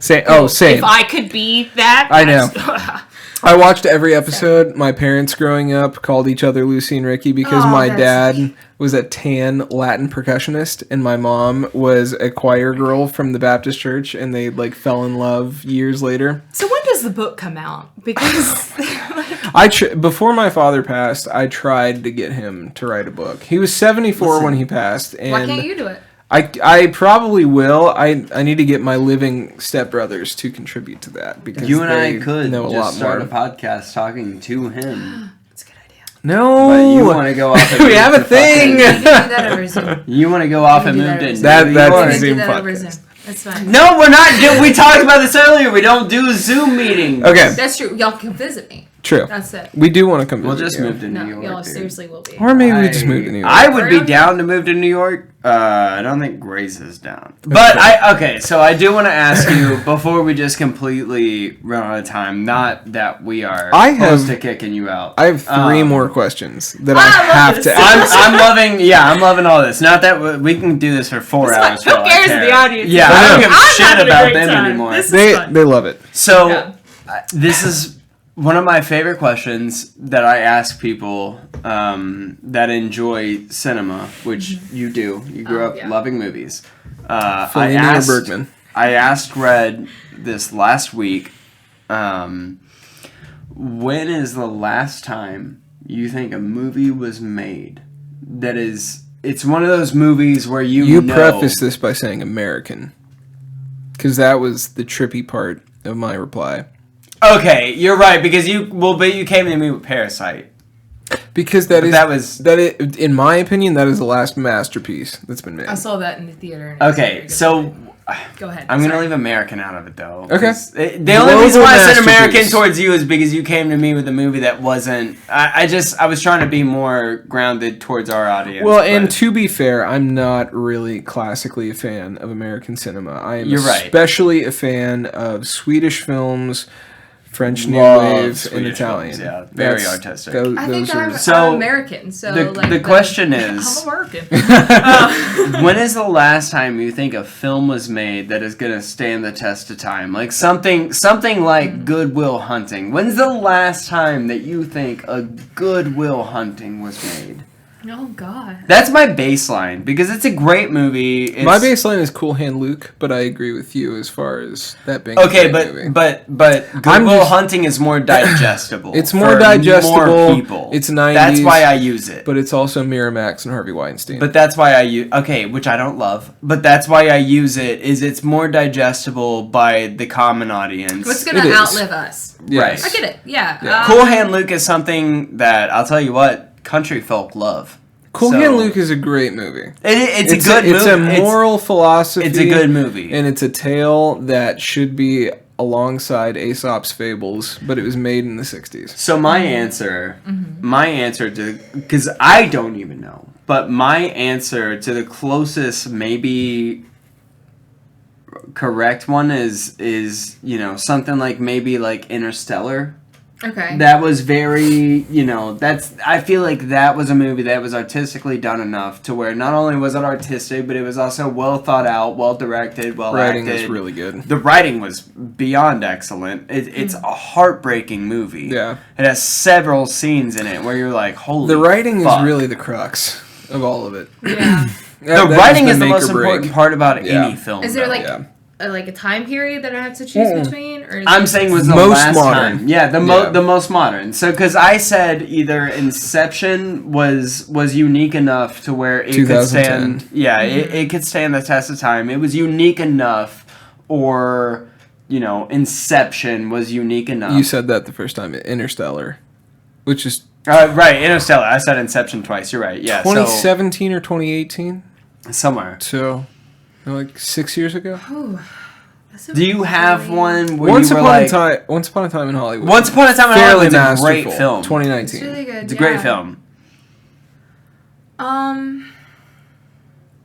Gosh. What, and that's, I think, the sad part. Is that I'm having to think about Yes, it. And I think y'all have it to is. as well, probably. Yeah. Oh, absolutely. This was Yeah. the thing that we thought about. Not to recap too much, but what I ended up saying eventually was that the reason that we had to think so much was because Americans had fallen such victim to the common, what they call, blanking on the term now. Well, it's essentially a common denominator. It's the easy way out. It's not just the easy way out, but it is. To me, it's formula. nonchalant watching. Yeah. Where you can have it on as you're cleaning the house. Yeah. And not, high concept. Yeah. Like When you're you not have a noticing. high concept piece, it's easily sellable to not only major studios Marvel but films. also to an actor. Yeah. Marvel. It follows, the Aristotle 12 points of a narrative. It's going to have the hero's journey Star Wars flow in the fact that we're going to go from like main character being set up from a tragic backstory. He's going to have the refusal to call, doesn't want to go on the mission, eventually gets persuaded into doing it, fails the first time, learns from some grandmaster and acquires the skills in order to defeat the big bad guy, beats the big bad guy, everything is better, and then return to the normal world where everything has changed. That's sort of the big circle of the normal narrative structure in film. And that's really what American cinema has capitalized on, and not only capitalized on, but has made their bread and butter for years and years and years now. Yeah. And only independent films and foreign films have tried to change that, period. Which is why I really think that it's hard for us to sit here and kind of come up with something that... Because the idea's already happened before and it was done probably better. It's a Xerox And of a then it's Xerox of a Xerox. Okay. So All the way back honestly, to the 70s. It would probably be Avatar, the first one. I actually wasn't a big fan of it, Yeah. personally. I wasn't either. Yeah, I know neither, that's an neither issue. was I. But I think that's one that, like, with the Is a second masterstroke, Yeah, though. everyone talked about it for years and years and years. But for me, like a Forrest Gump or even a Christmas Vacation, that is my family's, like, we watch it every year. If I can relate to it, that's something that I feel like is going to last for a long time. So that would have been like 87 to like 94. Yeah. So it's not in the timeline that you necessarily said. But, like, if I was following No, but that, I that's didn't it would label totally a timeline. appropriate. I didn't label a timeline. I said, when is the last time you think a film was made that will stand the test of time? So, like, if you think that's what... That's fine. Yeah. Because you're right. Those are standout films. Those are Yeah. stand true test of time films. And Forrest Gump is very parallel to Good Will Hunting as far as like time and Well, I love the reception history critically. of it, too. Yeah. There's so much in it where you're like, like when he meets President Kennedy. Yeah. Like, like things like that. That's fun. And that's, I think it's enjoyable. Forrest Gump is a very, It's very great wonderful film. It really is. And then, So well written. Like, of So course, well written. the classic romantic comedy girl in me would say, Yes, You've me Got too. Mail is also a wonderful... I've actually never seen that. Oh, it's so good. I'm such a rom-com So guy, good. though. Me too. Listen, I tell Notting everybody Hill I work with. might be my favorite movie of all time. Notting Hill, I You've want to Got watch Mail. that. It's on Netflix now. I keep making it's on my watch list. I've Please never watch seen You've it. Got Mail. Oh my gosh, please You've watch got it. Tom to. Hanks and Meg Ryan. I this romantic live duo. for Yes. romantic. That's my favorite genre of film, It's- other than horror. Yes. So I love horror. That's my second one. You know what's Horror's funny is horror is my first. My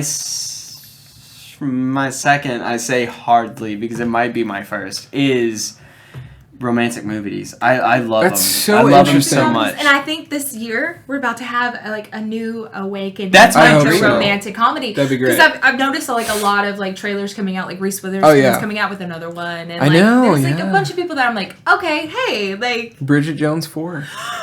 Bridget Jones. my Mr. Darcy. dream, I know. my I dream know. role is to play a tortured soul that finds love. That is legit my dream role. I want to play that part so bad. You would have been great for the Hugh Grant part in I can never replace Hugh Grant. the Jack so- Black movie where Cameron Diaz. Oh and, my God, The Holiday. Oh yeah, yeah, The Holiday. Yeah. Yeah, great Yeah, movie. I think you would have been really You would do good with one of those Man, monologues. you know, I'm only 20 years late. Yeah, that's a good one though. But you don't wear enough cable knit collared sweatshirts. Yeah, either. But That's I your do. Gotta up You want to that. know what genuinely made me want to act was This Is Us. Yeah, 100%. that's I can't fair. watch it. I What? will not watch it. Why? So there are certain things that I cannot watch because I will get It's too in triggering. such a bad headspace. Yeah. It's not even necessarily triggering. It's It's just like so good I at get being that almost way, like though. depressed. Oh, Like, yeah. That's how I am with, cried. with Shakespeare. Yeah. I Oh. cried every single episode in the first season. Grey's Yeah. Anatomy. My mom, like my aunt, gave me all the seasons of Grey's Anatomy, and I started with that's and cool. I got to season 3, and my mom was like, "No, you're done." I was in like high school at the time. She was like, "No more." And I was like, honestly, you got a point. Take it Yeah, away. you're probably Please. right. Like, I can't do it. I did that with Game of Thrones. I did that during COVID. Never seen Oh, really? It was my first time Fun. watching, and I watched it all the way through. Yeah. It's probably not great for Oh, my I take mental that back. health. I did. it. I watched the first. Man. It's I so should funny. I should have. We're in not said- 2023 and we're talking about Game of Thrones. Well, I shouldn't have said I that don't know I've what never we were seen just Game of saying. Thrones. I have. I watched the whole first season and it was garbage, in my opinion. No, the first season was great. It gets shitty at the 4th season. I feel like it's come out long enough where I can say it. Tyrion? Yeah. either way. After the first season, I looked up spoilers. Yeah. Just because I was watching it just like throughout. If you haven't Yeah. seen it yet. I was going to say, I feel like, spoilers. you know, like, you should have already seen it by now. I was really late Yeah. on seeing it. But I looked up and I was like, does he die? Because if he dies, I'm done. Yeah. Like, and then I was like, okay, I can keep going. We're Yeah. fine. Yeah. But So, it's really funny. I find this is like a dilemma with a lot of artists, is like comparing yourself to these people. I think it's a great thing. I have the very controversial opinion that if you find someone in art that you admire, you should not strive to be as good as them one day. yeah, oh no. Yeah. You should make them a peer. So if I'm the biggest fan of Ingmar Bergman or Laurence Olivier, what I need to do is master my craft enough to where one day I'm able to go, I did that, Yeah. and not think about that reaction. I want desperately to one day watch a Laurence Olivier Shakespeare movie, whether it be Macbeth or Richard III, whatever, doesn't matter. I want to watch a Laurence Olivier Shakespeare and go, I wrote dialogue like that. And but that's the thing. I'm not tooting my own horn. I'm not saying that I'm that good. What I'm saying though is that I aspire to make that happen. And a lot of people I think fall short of their given natural ability because they go, this is untouchable. And it's not that it's untouchable. It's that you're not able to consider the fact that you will be parallel to that person with enough work. Yep. As a kid, my grandmother, when I would stay the night, she'd be like, all right, what are you going to pray for? And I would pray for 3 things. And the Fame, first one. Fortune. Yeah. Well, And everything that goes with it. Ironically enough, enough. it wasn't necessarily that. It was to be in a movie with Robin Williams, Nice. to be in a movie with Tom Hanks, Yes. and to own every season of The Nanny on DVD. Listen, 2 of those are so I had the attainable. biggest crush on the nanny. That was like Oh! Mr. Sheffield! that kidding me? might have been my first boner. Was See, was the Maxwell nanny. Sheffield I was who know. I was in love with. Fair I enough. love with him. Hey, that little gray streak. Oh my god, right? Just a little patch. That little bit. No, and that's So what I was great respectful for. and I kind. wanted to be able to perform with these people. Yeah. Like that was my goal. Is it Yeah. like I Put don't me want to. next to them. Yeah, I don't want to be Robin Williams. I don't want to be Tom Hanks, but I want to perform with Robin Williams. Yeah. I want to be in a movie, with him. And So that's That was one cool. of my last 3 questions Oh. for you. It was a great segue into it. So what I was trying to segue into when I brought up Steven Tyler is that because I've watched enough of him on stage, behind the scenes, and listened to the records enough, he's one of those people that I don't think can help it. He expresses himself musically. he doesn't he doesn't think to express himself with vocabulary. He thinks to express himself with melodic tendency and a melody line that suits his mood and affectation for that time period. You know, when he was on Joe Rogan, he literally he sang for most of it. Not in a way like I'm going to give a performance, but just like da-da-da-da-da-da. You felt it at that moment. Right. And it just came out of him because it was like, this was where it was always going to go. It was like this cosmic compass telling him, sing this blues lick real quick. You know, do 1, 5, 6, 4, 3, 2. It doesn't matter. The point was that he instinctively came out with what was always inside of him. So one of my questions is, because I see you perform in comedy, and not only in comedy, but in improvisation, which is a step harder, I think, from comedy, as a written and meticulously calculated art form, the way that, like, a Jerry Seinfeld or a Joe Rogan might do something like that. I want to know what you think is the root of being able to naturally perform with what might be sort of like the God-given talent you have on top of whatever talent you've trained and accumulated over the years of your experience. I think I'm only funny because of the people I'm surrounded by. I think that's really interesting. I actually love that. That's a great answer. In a way, I'm the straight man. I am the straight man comedian. I love throwing up a softball so the person next to me can hit it out the freaking park. And I've noticed that's where, because you fall, you realize where you fall in improv. You just, after doing it so much, especially with the same people. The same with a band or anything. Yeah, and like we rehearse really and everybody's endeavors. like, what do you mean you rehearse improv? No, we don't like prepare like what we're going to do, but we play fun games just to get to know, like, you know, who we are as comedians and that camaraderie. And I've realized that's such an interesting part of art too, because and not to like take you away from what you were about to say, but I think it's really interesting that most people think that art is totally improvisation, and they don't realize how much it's trained. Even in the improvisational arts, there is not a moment of the day. I mean, I am not a professional guitar player, but I have not stopped playing my guitar for at least 2 hours a day since I was 13 years old. That's amazing.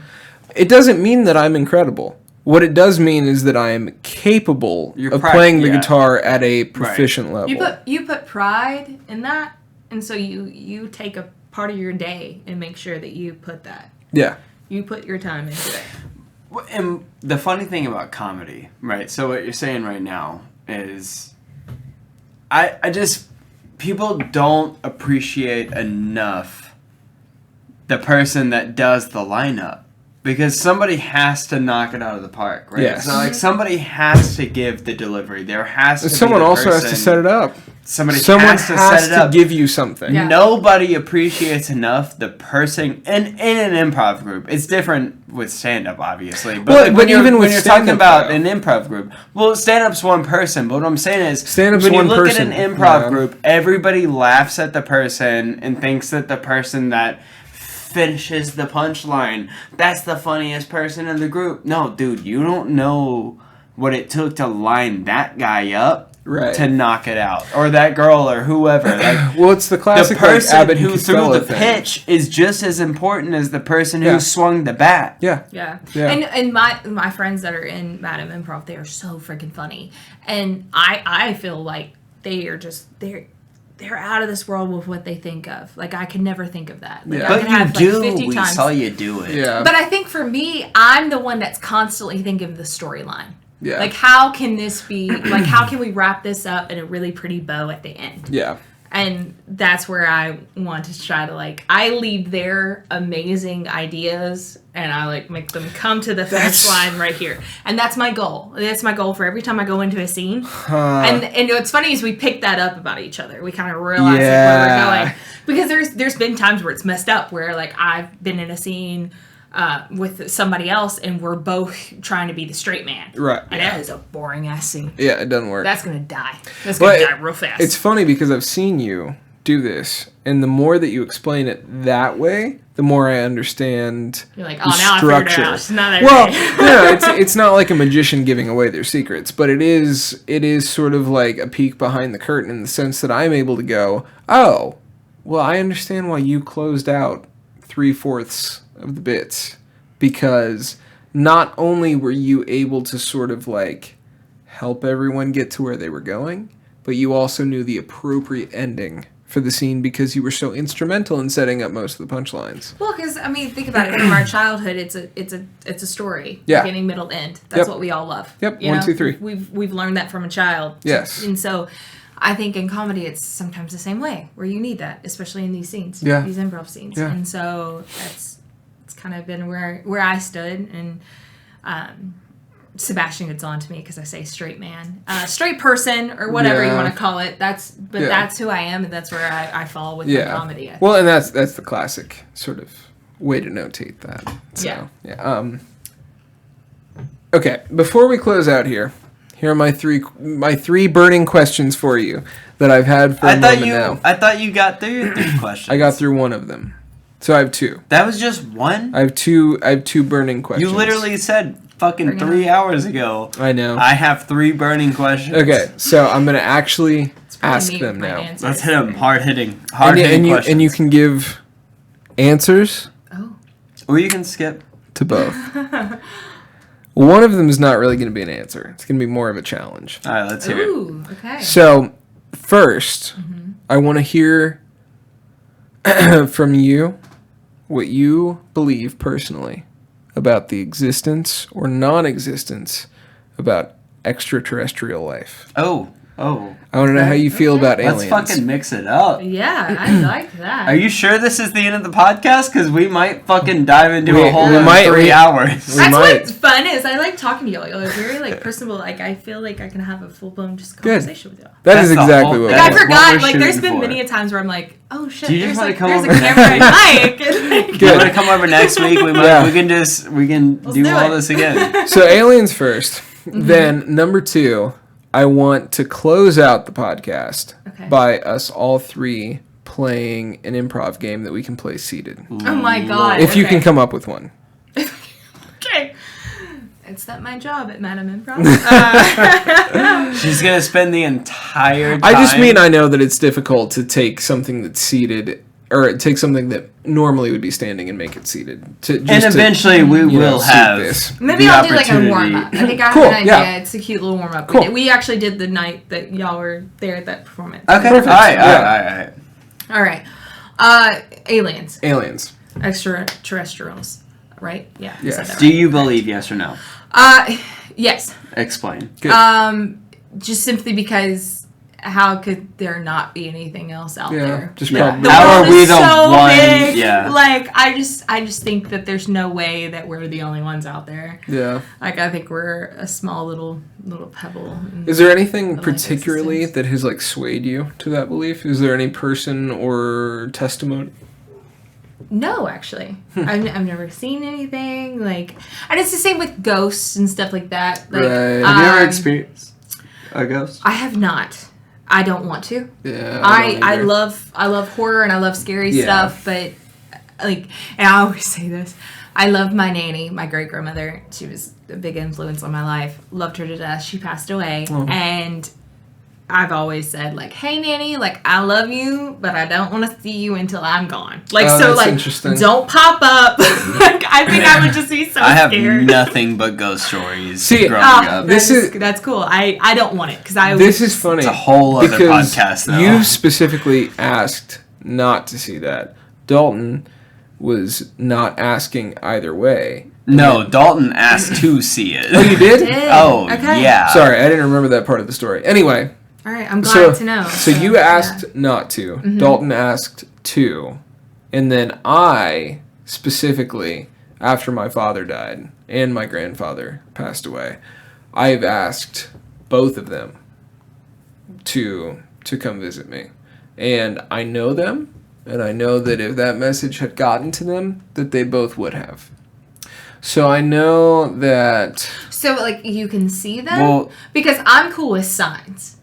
Like, my nanny was big in Elvis. Yeah, Like, Elvis okay. was her thing. And so I will never forget, like, I had this first kiss with the guy, and I got in my car, and an Elvis song popped up on a CD. Oh, that's I had so cool. 6-disc changer, and it was just one of the CDs, and it was Yeah. not on that when I got out of the car the Right. first time. And then it played it, and it was a hunk of Burning Love, and I was like, "Oh, Nanny, okay." That's. And so in my head, that was like. I'm surprised you didn't get pregnant that night. You know, I didn't That's think I. really that. You know, not for me, but she was just Yeah. saying like, "Hey, girl, you're having fun tonight." Yeah, you know, so, that's totally. But like, I'm cool with signs. I just That's don't wanna see fair. her. So after my father passed away, I asked. Well, actually, even still, before he had passed away, when he was in a coma in the hospital, I basically prayed this prayer that was like, look, I understand that, like, I've seen nothing to indicate that ghosts are real or anything like that. But I know that you give us, like, glimpses into different parts of reality. And something that I always held as, like, a special thing for myself is that I attract butterflies. They love to land on me and just stay there. That's awesome. I don't know why. Maybe because it's I'm calm or something along those lines, but butterflies come naturally to me. And ever since my father passed away, I would say it's on like a 6-month interval, I have a butterfly come and land on me. And I always just kind of hope that that's my dad checking in. Yeah. But I also talk to him constantly in the car and stuff like that. And I've never had a transcendental experience the way that you would imagine like a normal ghost story. What I have had is sort of like internal confirmation over things that I've put out into the universe that are directed specifically at my father. And I think that that's really, bottom line, maybe what some of that is. Aliens, on the other hand, though, I think that aliens are really interesting in the way that they are maybe the same probability as ghosts, but the difference is there's no scientific evidence for a ghost. It would be almost impossible to take ectoplasm or, gobbledygook and test it. However, I love Ghostbusters so much. Me It's too. not that process. But it's not a that different process. vibration, man. Well, and maybe it is. Maybe it's an extra dimensional It's a different plane, thing. dude. Well, and that's probably true. But what I'm saying is that from my own human rationale, aliens make more sense to me because it's something that would have a chemical and biological basis. At the end of the day, I'd be able to test an alien's DNA and say, this is not of this earth. Yeah. Or maybe it is, and you come from somewhere else, and we're all a lot more similar than we think we are. But I have a question for you. Would y'all want to be ghosts? Like, would you ever, like, after you pass, would you want to? Yes. See, I wouldn't. I don't want to come back. I've already lived my life here. I want to do whatever else is out there. Well, that's the thing. It depends on what else is out there. I want If reincarnation to be real so bad I can't stand it. Yeah. I am totally cool with that or whatever else there is. I just don't want to be reincarnation would be interesting. I want to come back. I want to come back for sure. Most definitely. But I definitely don't want to be a ghost and be like roaming the same places I don't was want to be before stuck. without being I don't want to seen. be stuck. I want the option to go into another body. But I also want the option to not. I want to die. I want to die eventually, and then I want to die, and I want them to be like, hey man, do you want to go roam the earth like a supermarket, or do you want to like go back into another body? And I'll be like, man, you know what? I think I'll check out the aisles for a second. And then really? Because I would not want that, because really... Well, because if I died tomorrow, right, God forbid, if I died tomorrow, I would love the opportunity to come back and scare the shit out of you. Yeah. I would love that. I would love to come back and fuck with you. You know. You wouldn't know it was me, though, but I would love knowing that it was me. I would understand what pinky was in my asshole. But then, I would. exactly. I would. And it would be mine. I know. Oh, it would be mine. I know. See, I would be the I've person been leaving curious. signs. Yes. You know what my sign would be? My sign, apparently, I didn't pick it for myself, but my sign apparently would be a pinky in his asshole. Clearly. We know that's what it is. but regardless, I want that. You know. Oh, me too. I want that. Mostly because it would make my prostate happy. I want that for both of us. Me too. For a multitude of reasons. That's true friendship. We just need to folks. buy a double-sided. Listen, I'm here to help out my homies. That's truly. That is what I'm here device. for. Yep. I support the homies. All right, let's play an improv game. Close out this podcast. All right, yeah. It's only been like 4 hours. I know. You know. I'm glad I didn't even have my phone on me. You don't today. even like to sit for this long. I know. That's what you She's said. great. Coming in. Again, joy. Coming I said in. joy is my word this Joy. year. I'm still here, so it's clearly You said, bringing me Joyce, joy. I don't be like here. to I'm sit so for glad. long. I'm so glad. Here you are. So this is just kind of like a warm up thing Oh that god, we I'm do. so fucking scared. Don't be scared. Don't be scared. Hey, can I? So, yeah, get you some wine. Yeah. All You right. don't have to drive to Church Street after this. No, I'm. Are y'all still living here, or y'all are different? No, Okay. so we live right off of the square, Oh my gosh. Okay. but then it's Evan's birthday, so we have to drive to Evan's house, which is After this. yes, which is 15 minutes further than our house. okay, I feel really bad. What time is it? Because it's Don't worry Oh about it. no, Don't it's worry totally about cool. it. Don't worry about it. That's totally cool. Okay. No, we've been planning all day to have to do this. So Not have to do this. We get to do this. not this Oh, part. okay. The having to travel to Oh, Smyrna okay, to okay, Murfreesboro okay, to okay, almost okay. Shelbyville after this. Oh, almost a Shelby. No, it's not that bad. Okay, It's just I was like the saying, end of Church I'm Street. in Franklin. I was Yeah. like, y'all know I'm past this Shelby. No. No, he's just in that direction. I get that. I get that. So this game, Yes. it is where I will say like a sentence, Cool. Okay. and then you're gonna take however I said it, and you're gonna like mimic it in a way, but maybe make it a little bit your own. Okay, but like you're still repeating the same thing. So inflection the same or Yeah. words the same? Words the same. Can we get an You example? Yeah. So if I was like, I need more wine, you would be like, I need more wine, you know, Okay. or like, and then you'd be like, I need more wine. Yeah. You know, so it can be like something Okay. like that. Got and then it. it goes around in a circle, and it just kind of gets you like So same sentence, different. different way you like say it. Yeah. You can still have like little parts of it. That Can you was the same ad as lib in the- there too? Can you change the sentence a little bit, or is it keep Mostly it you as keep it true the as same. Like I possible? did Yeah. the. That's probably about as much as you want to Okay, let, you know. alright, Yeah. Change with Pretty the words. Pretty much verbatim. Yeah, and it's just a way where, you know, I don't know if you know this, improv, biggest thing is eye contact, Okay. because this is the best way you're going to know what's happening. So I can almost heard in the that there's- eyes give you what I'm about to do, and you Fair. can prepare yourself for Okay. whatever I'm about to do. I've heard there's 3 rules of improv. Yeah, what's up? Are there more than that? I think What there's- do you yeah. Okay, what do you consider the rules of improv? To me, it's yes and. Yes, clearly. of course. Try Yeah. not to say no to somebody. Yeah. There's going to be times where you do it. I've Yeah. done it many Kinda have times. to. Like, yeah, At it's an going to extent. happen. Yeah. But to me, it's the listening. Yeah. Listening is 2. Active listening. just- And yeah. this is a part of that game where you're listening to that person, what they're saying. 'Cause Yeah. You have to remember. And then eye contact, because I think eye contact is your biggest Cool. help. And that comes with any acting. Yeah. Plays, musicals, whatever. Eye contact is huge. Or even just being a salesperson. Yeah, just Uh, being a person. Being a personable Being a person, individual. just like yeah. look at somebody in the eyes. You're Yeah. gonna learn a lot Yes. about that person. Yes. Yeah, And you'll get a lot further too in this world. honestly, People respect it that is so true. because you're not being a beta. Yeah, yeah, so true. It doesn't matter if you're male or female. Being a beta is unattractive. Period. It's accurate. Yeah. Okay, so. Who wants to share a sentence? Oh, obviously you do. Oh, great. Okay. What is our job if not to put you on the I spot? know. Love that. I need more wine. You got this. I believe in you. I get so nervous with improv games because, again, all of my friends that are in Madam Improv, And I get so drunk with improv games. I feel like I'm drunk right now. they're I know. so talented, my friends in improv, and like I'm always like, can we play these funny little games? Like, because I Yeah. can listen really The well. fun ones? Yeah, the fun This ones. Not the part's ones great. that try my talent. Can we play the fun ones? Please. All right. Do I want to go this way or this way? Either way. Pick. Counterclockwise. You just, I'll go you this point? Cool. Okay. Go this way. Yeah. All right. You know what's up. Yeah. I hate that. I hate that you picked that way. Why? I'm so scared to go last. Don't go last. Well, you're not technically going last because I have to go one more time. True. Alright. Yeah. True. She's the bookend on Yeah. both.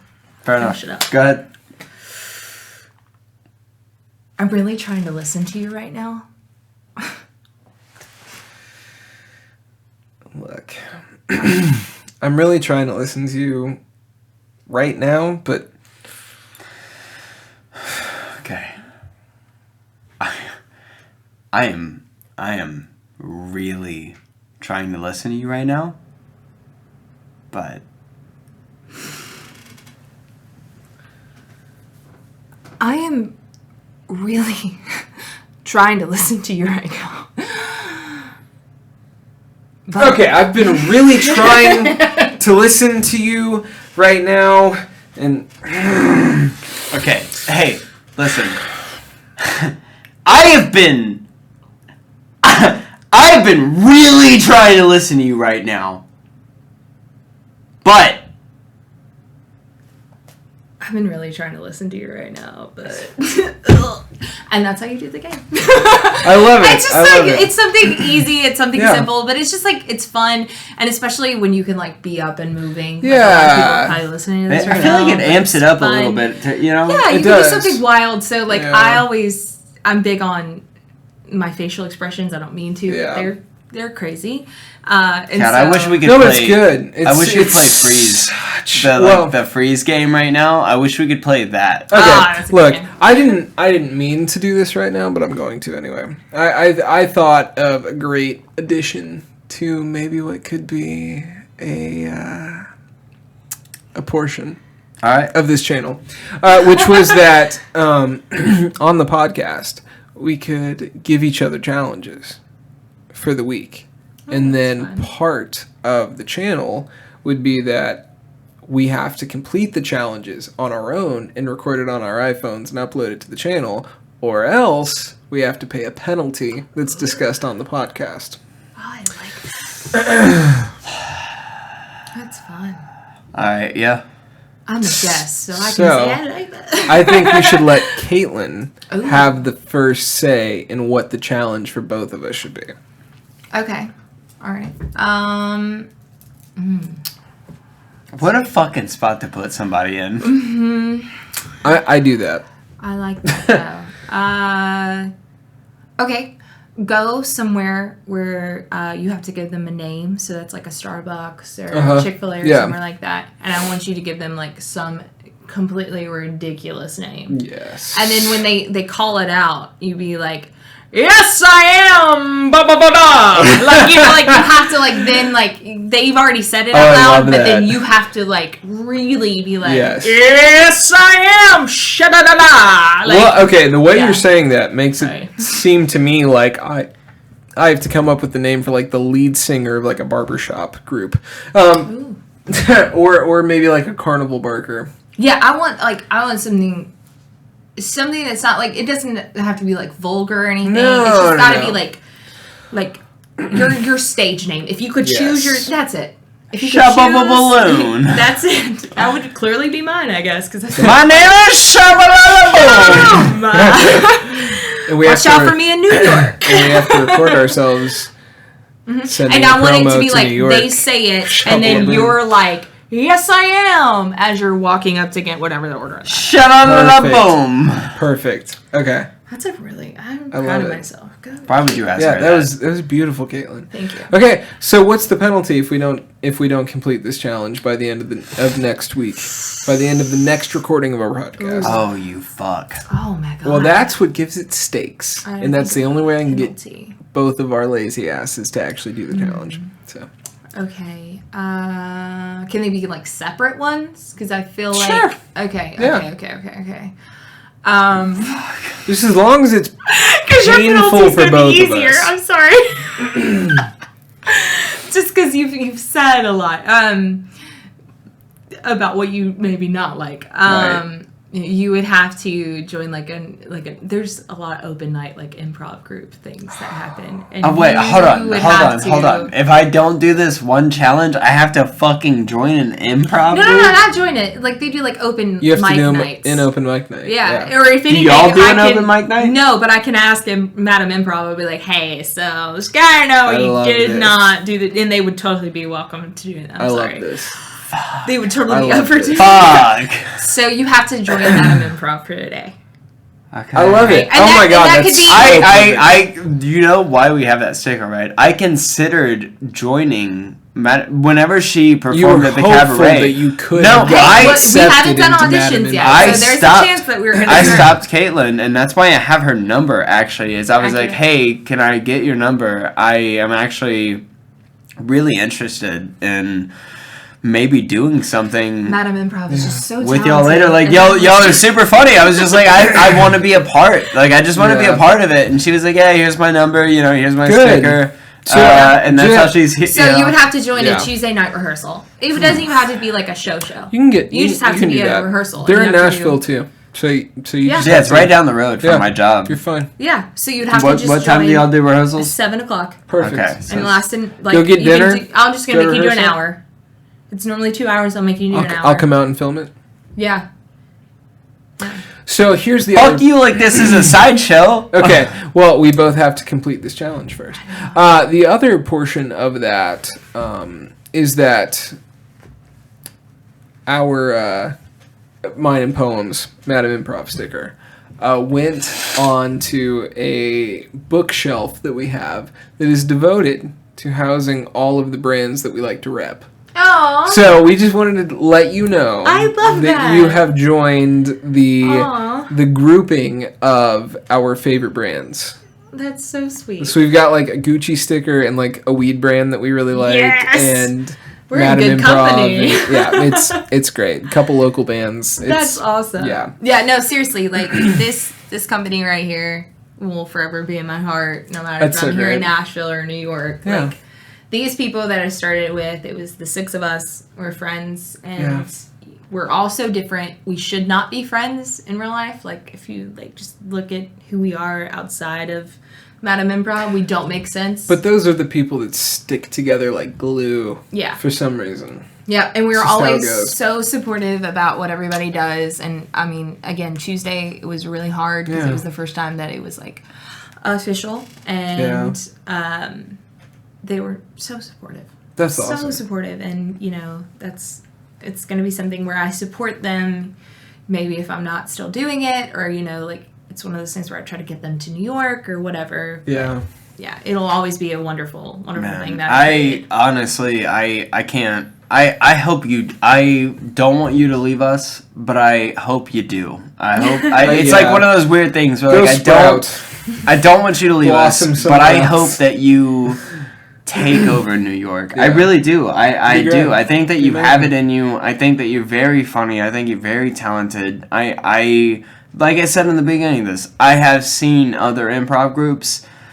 Never Yeah. seen someone move like you. I do. I think you have it, and Yeah. and I'm excited to see where you take yourself. Just like what we're doing. We Totally. are taking ourselves as far as we can, and I want to see you Yeah. do the same thing. Well, the thing I is, do. if you don't ever try, like, Oh yeah. yeah, You don't get anywhere. and it's Gotta not, shoot for the moon. Get Yeah. the stars. When did it become Honestly. lame to try? I yeah. agree. And that's what started my conversation about telling you why I'm moving to New York. I love it. I just Because if I don't try, then why? Like, Why? yeah. Yeah. because what do you have to lose? What do I have to lose? I have nothing. Nothing. Nothing. Nothing. And I've always been You'll scared always that if come I back here move to and a I home. come back, I'm a failure. But honestly, the failure is not ever trying. Exactly, because you will come back to True. a home. Yeah. Even if your parents don't take you in, girl, I got a spare bedroom. You live here for a little bit. Yeah. Like, well, you just do what feels right to you. Yeah. If it feels right to you, if it feels like in your bones what you should do, Then you know. then you have to do it. It does. All right. So last thing before we end, Yes. I want to hear your favorite quote, Well, it's, or any quote that comes to mind as being a part of your favorite quotes. it's the one that's tattooed on me. Okay. You're only given a little spark of madness. You mustn't lose it. Love it. Robin Williams. Beautiful. Well, this has been the Just After Midnight podcast. Oh And my that's gosh. a wrap. This has been so much fun. It's so much fun, dude. Thank We're you so much for fucking coming on. happy So that special you for you. came here. Guest number 1, Just After Midnight podcast. You all have a great rest of your night. Kaitlin Ladd, we love you. Oh, I Thank love you you so much for being guys. here. Go listen. These guys are great. Thank you. Thank you. Love it.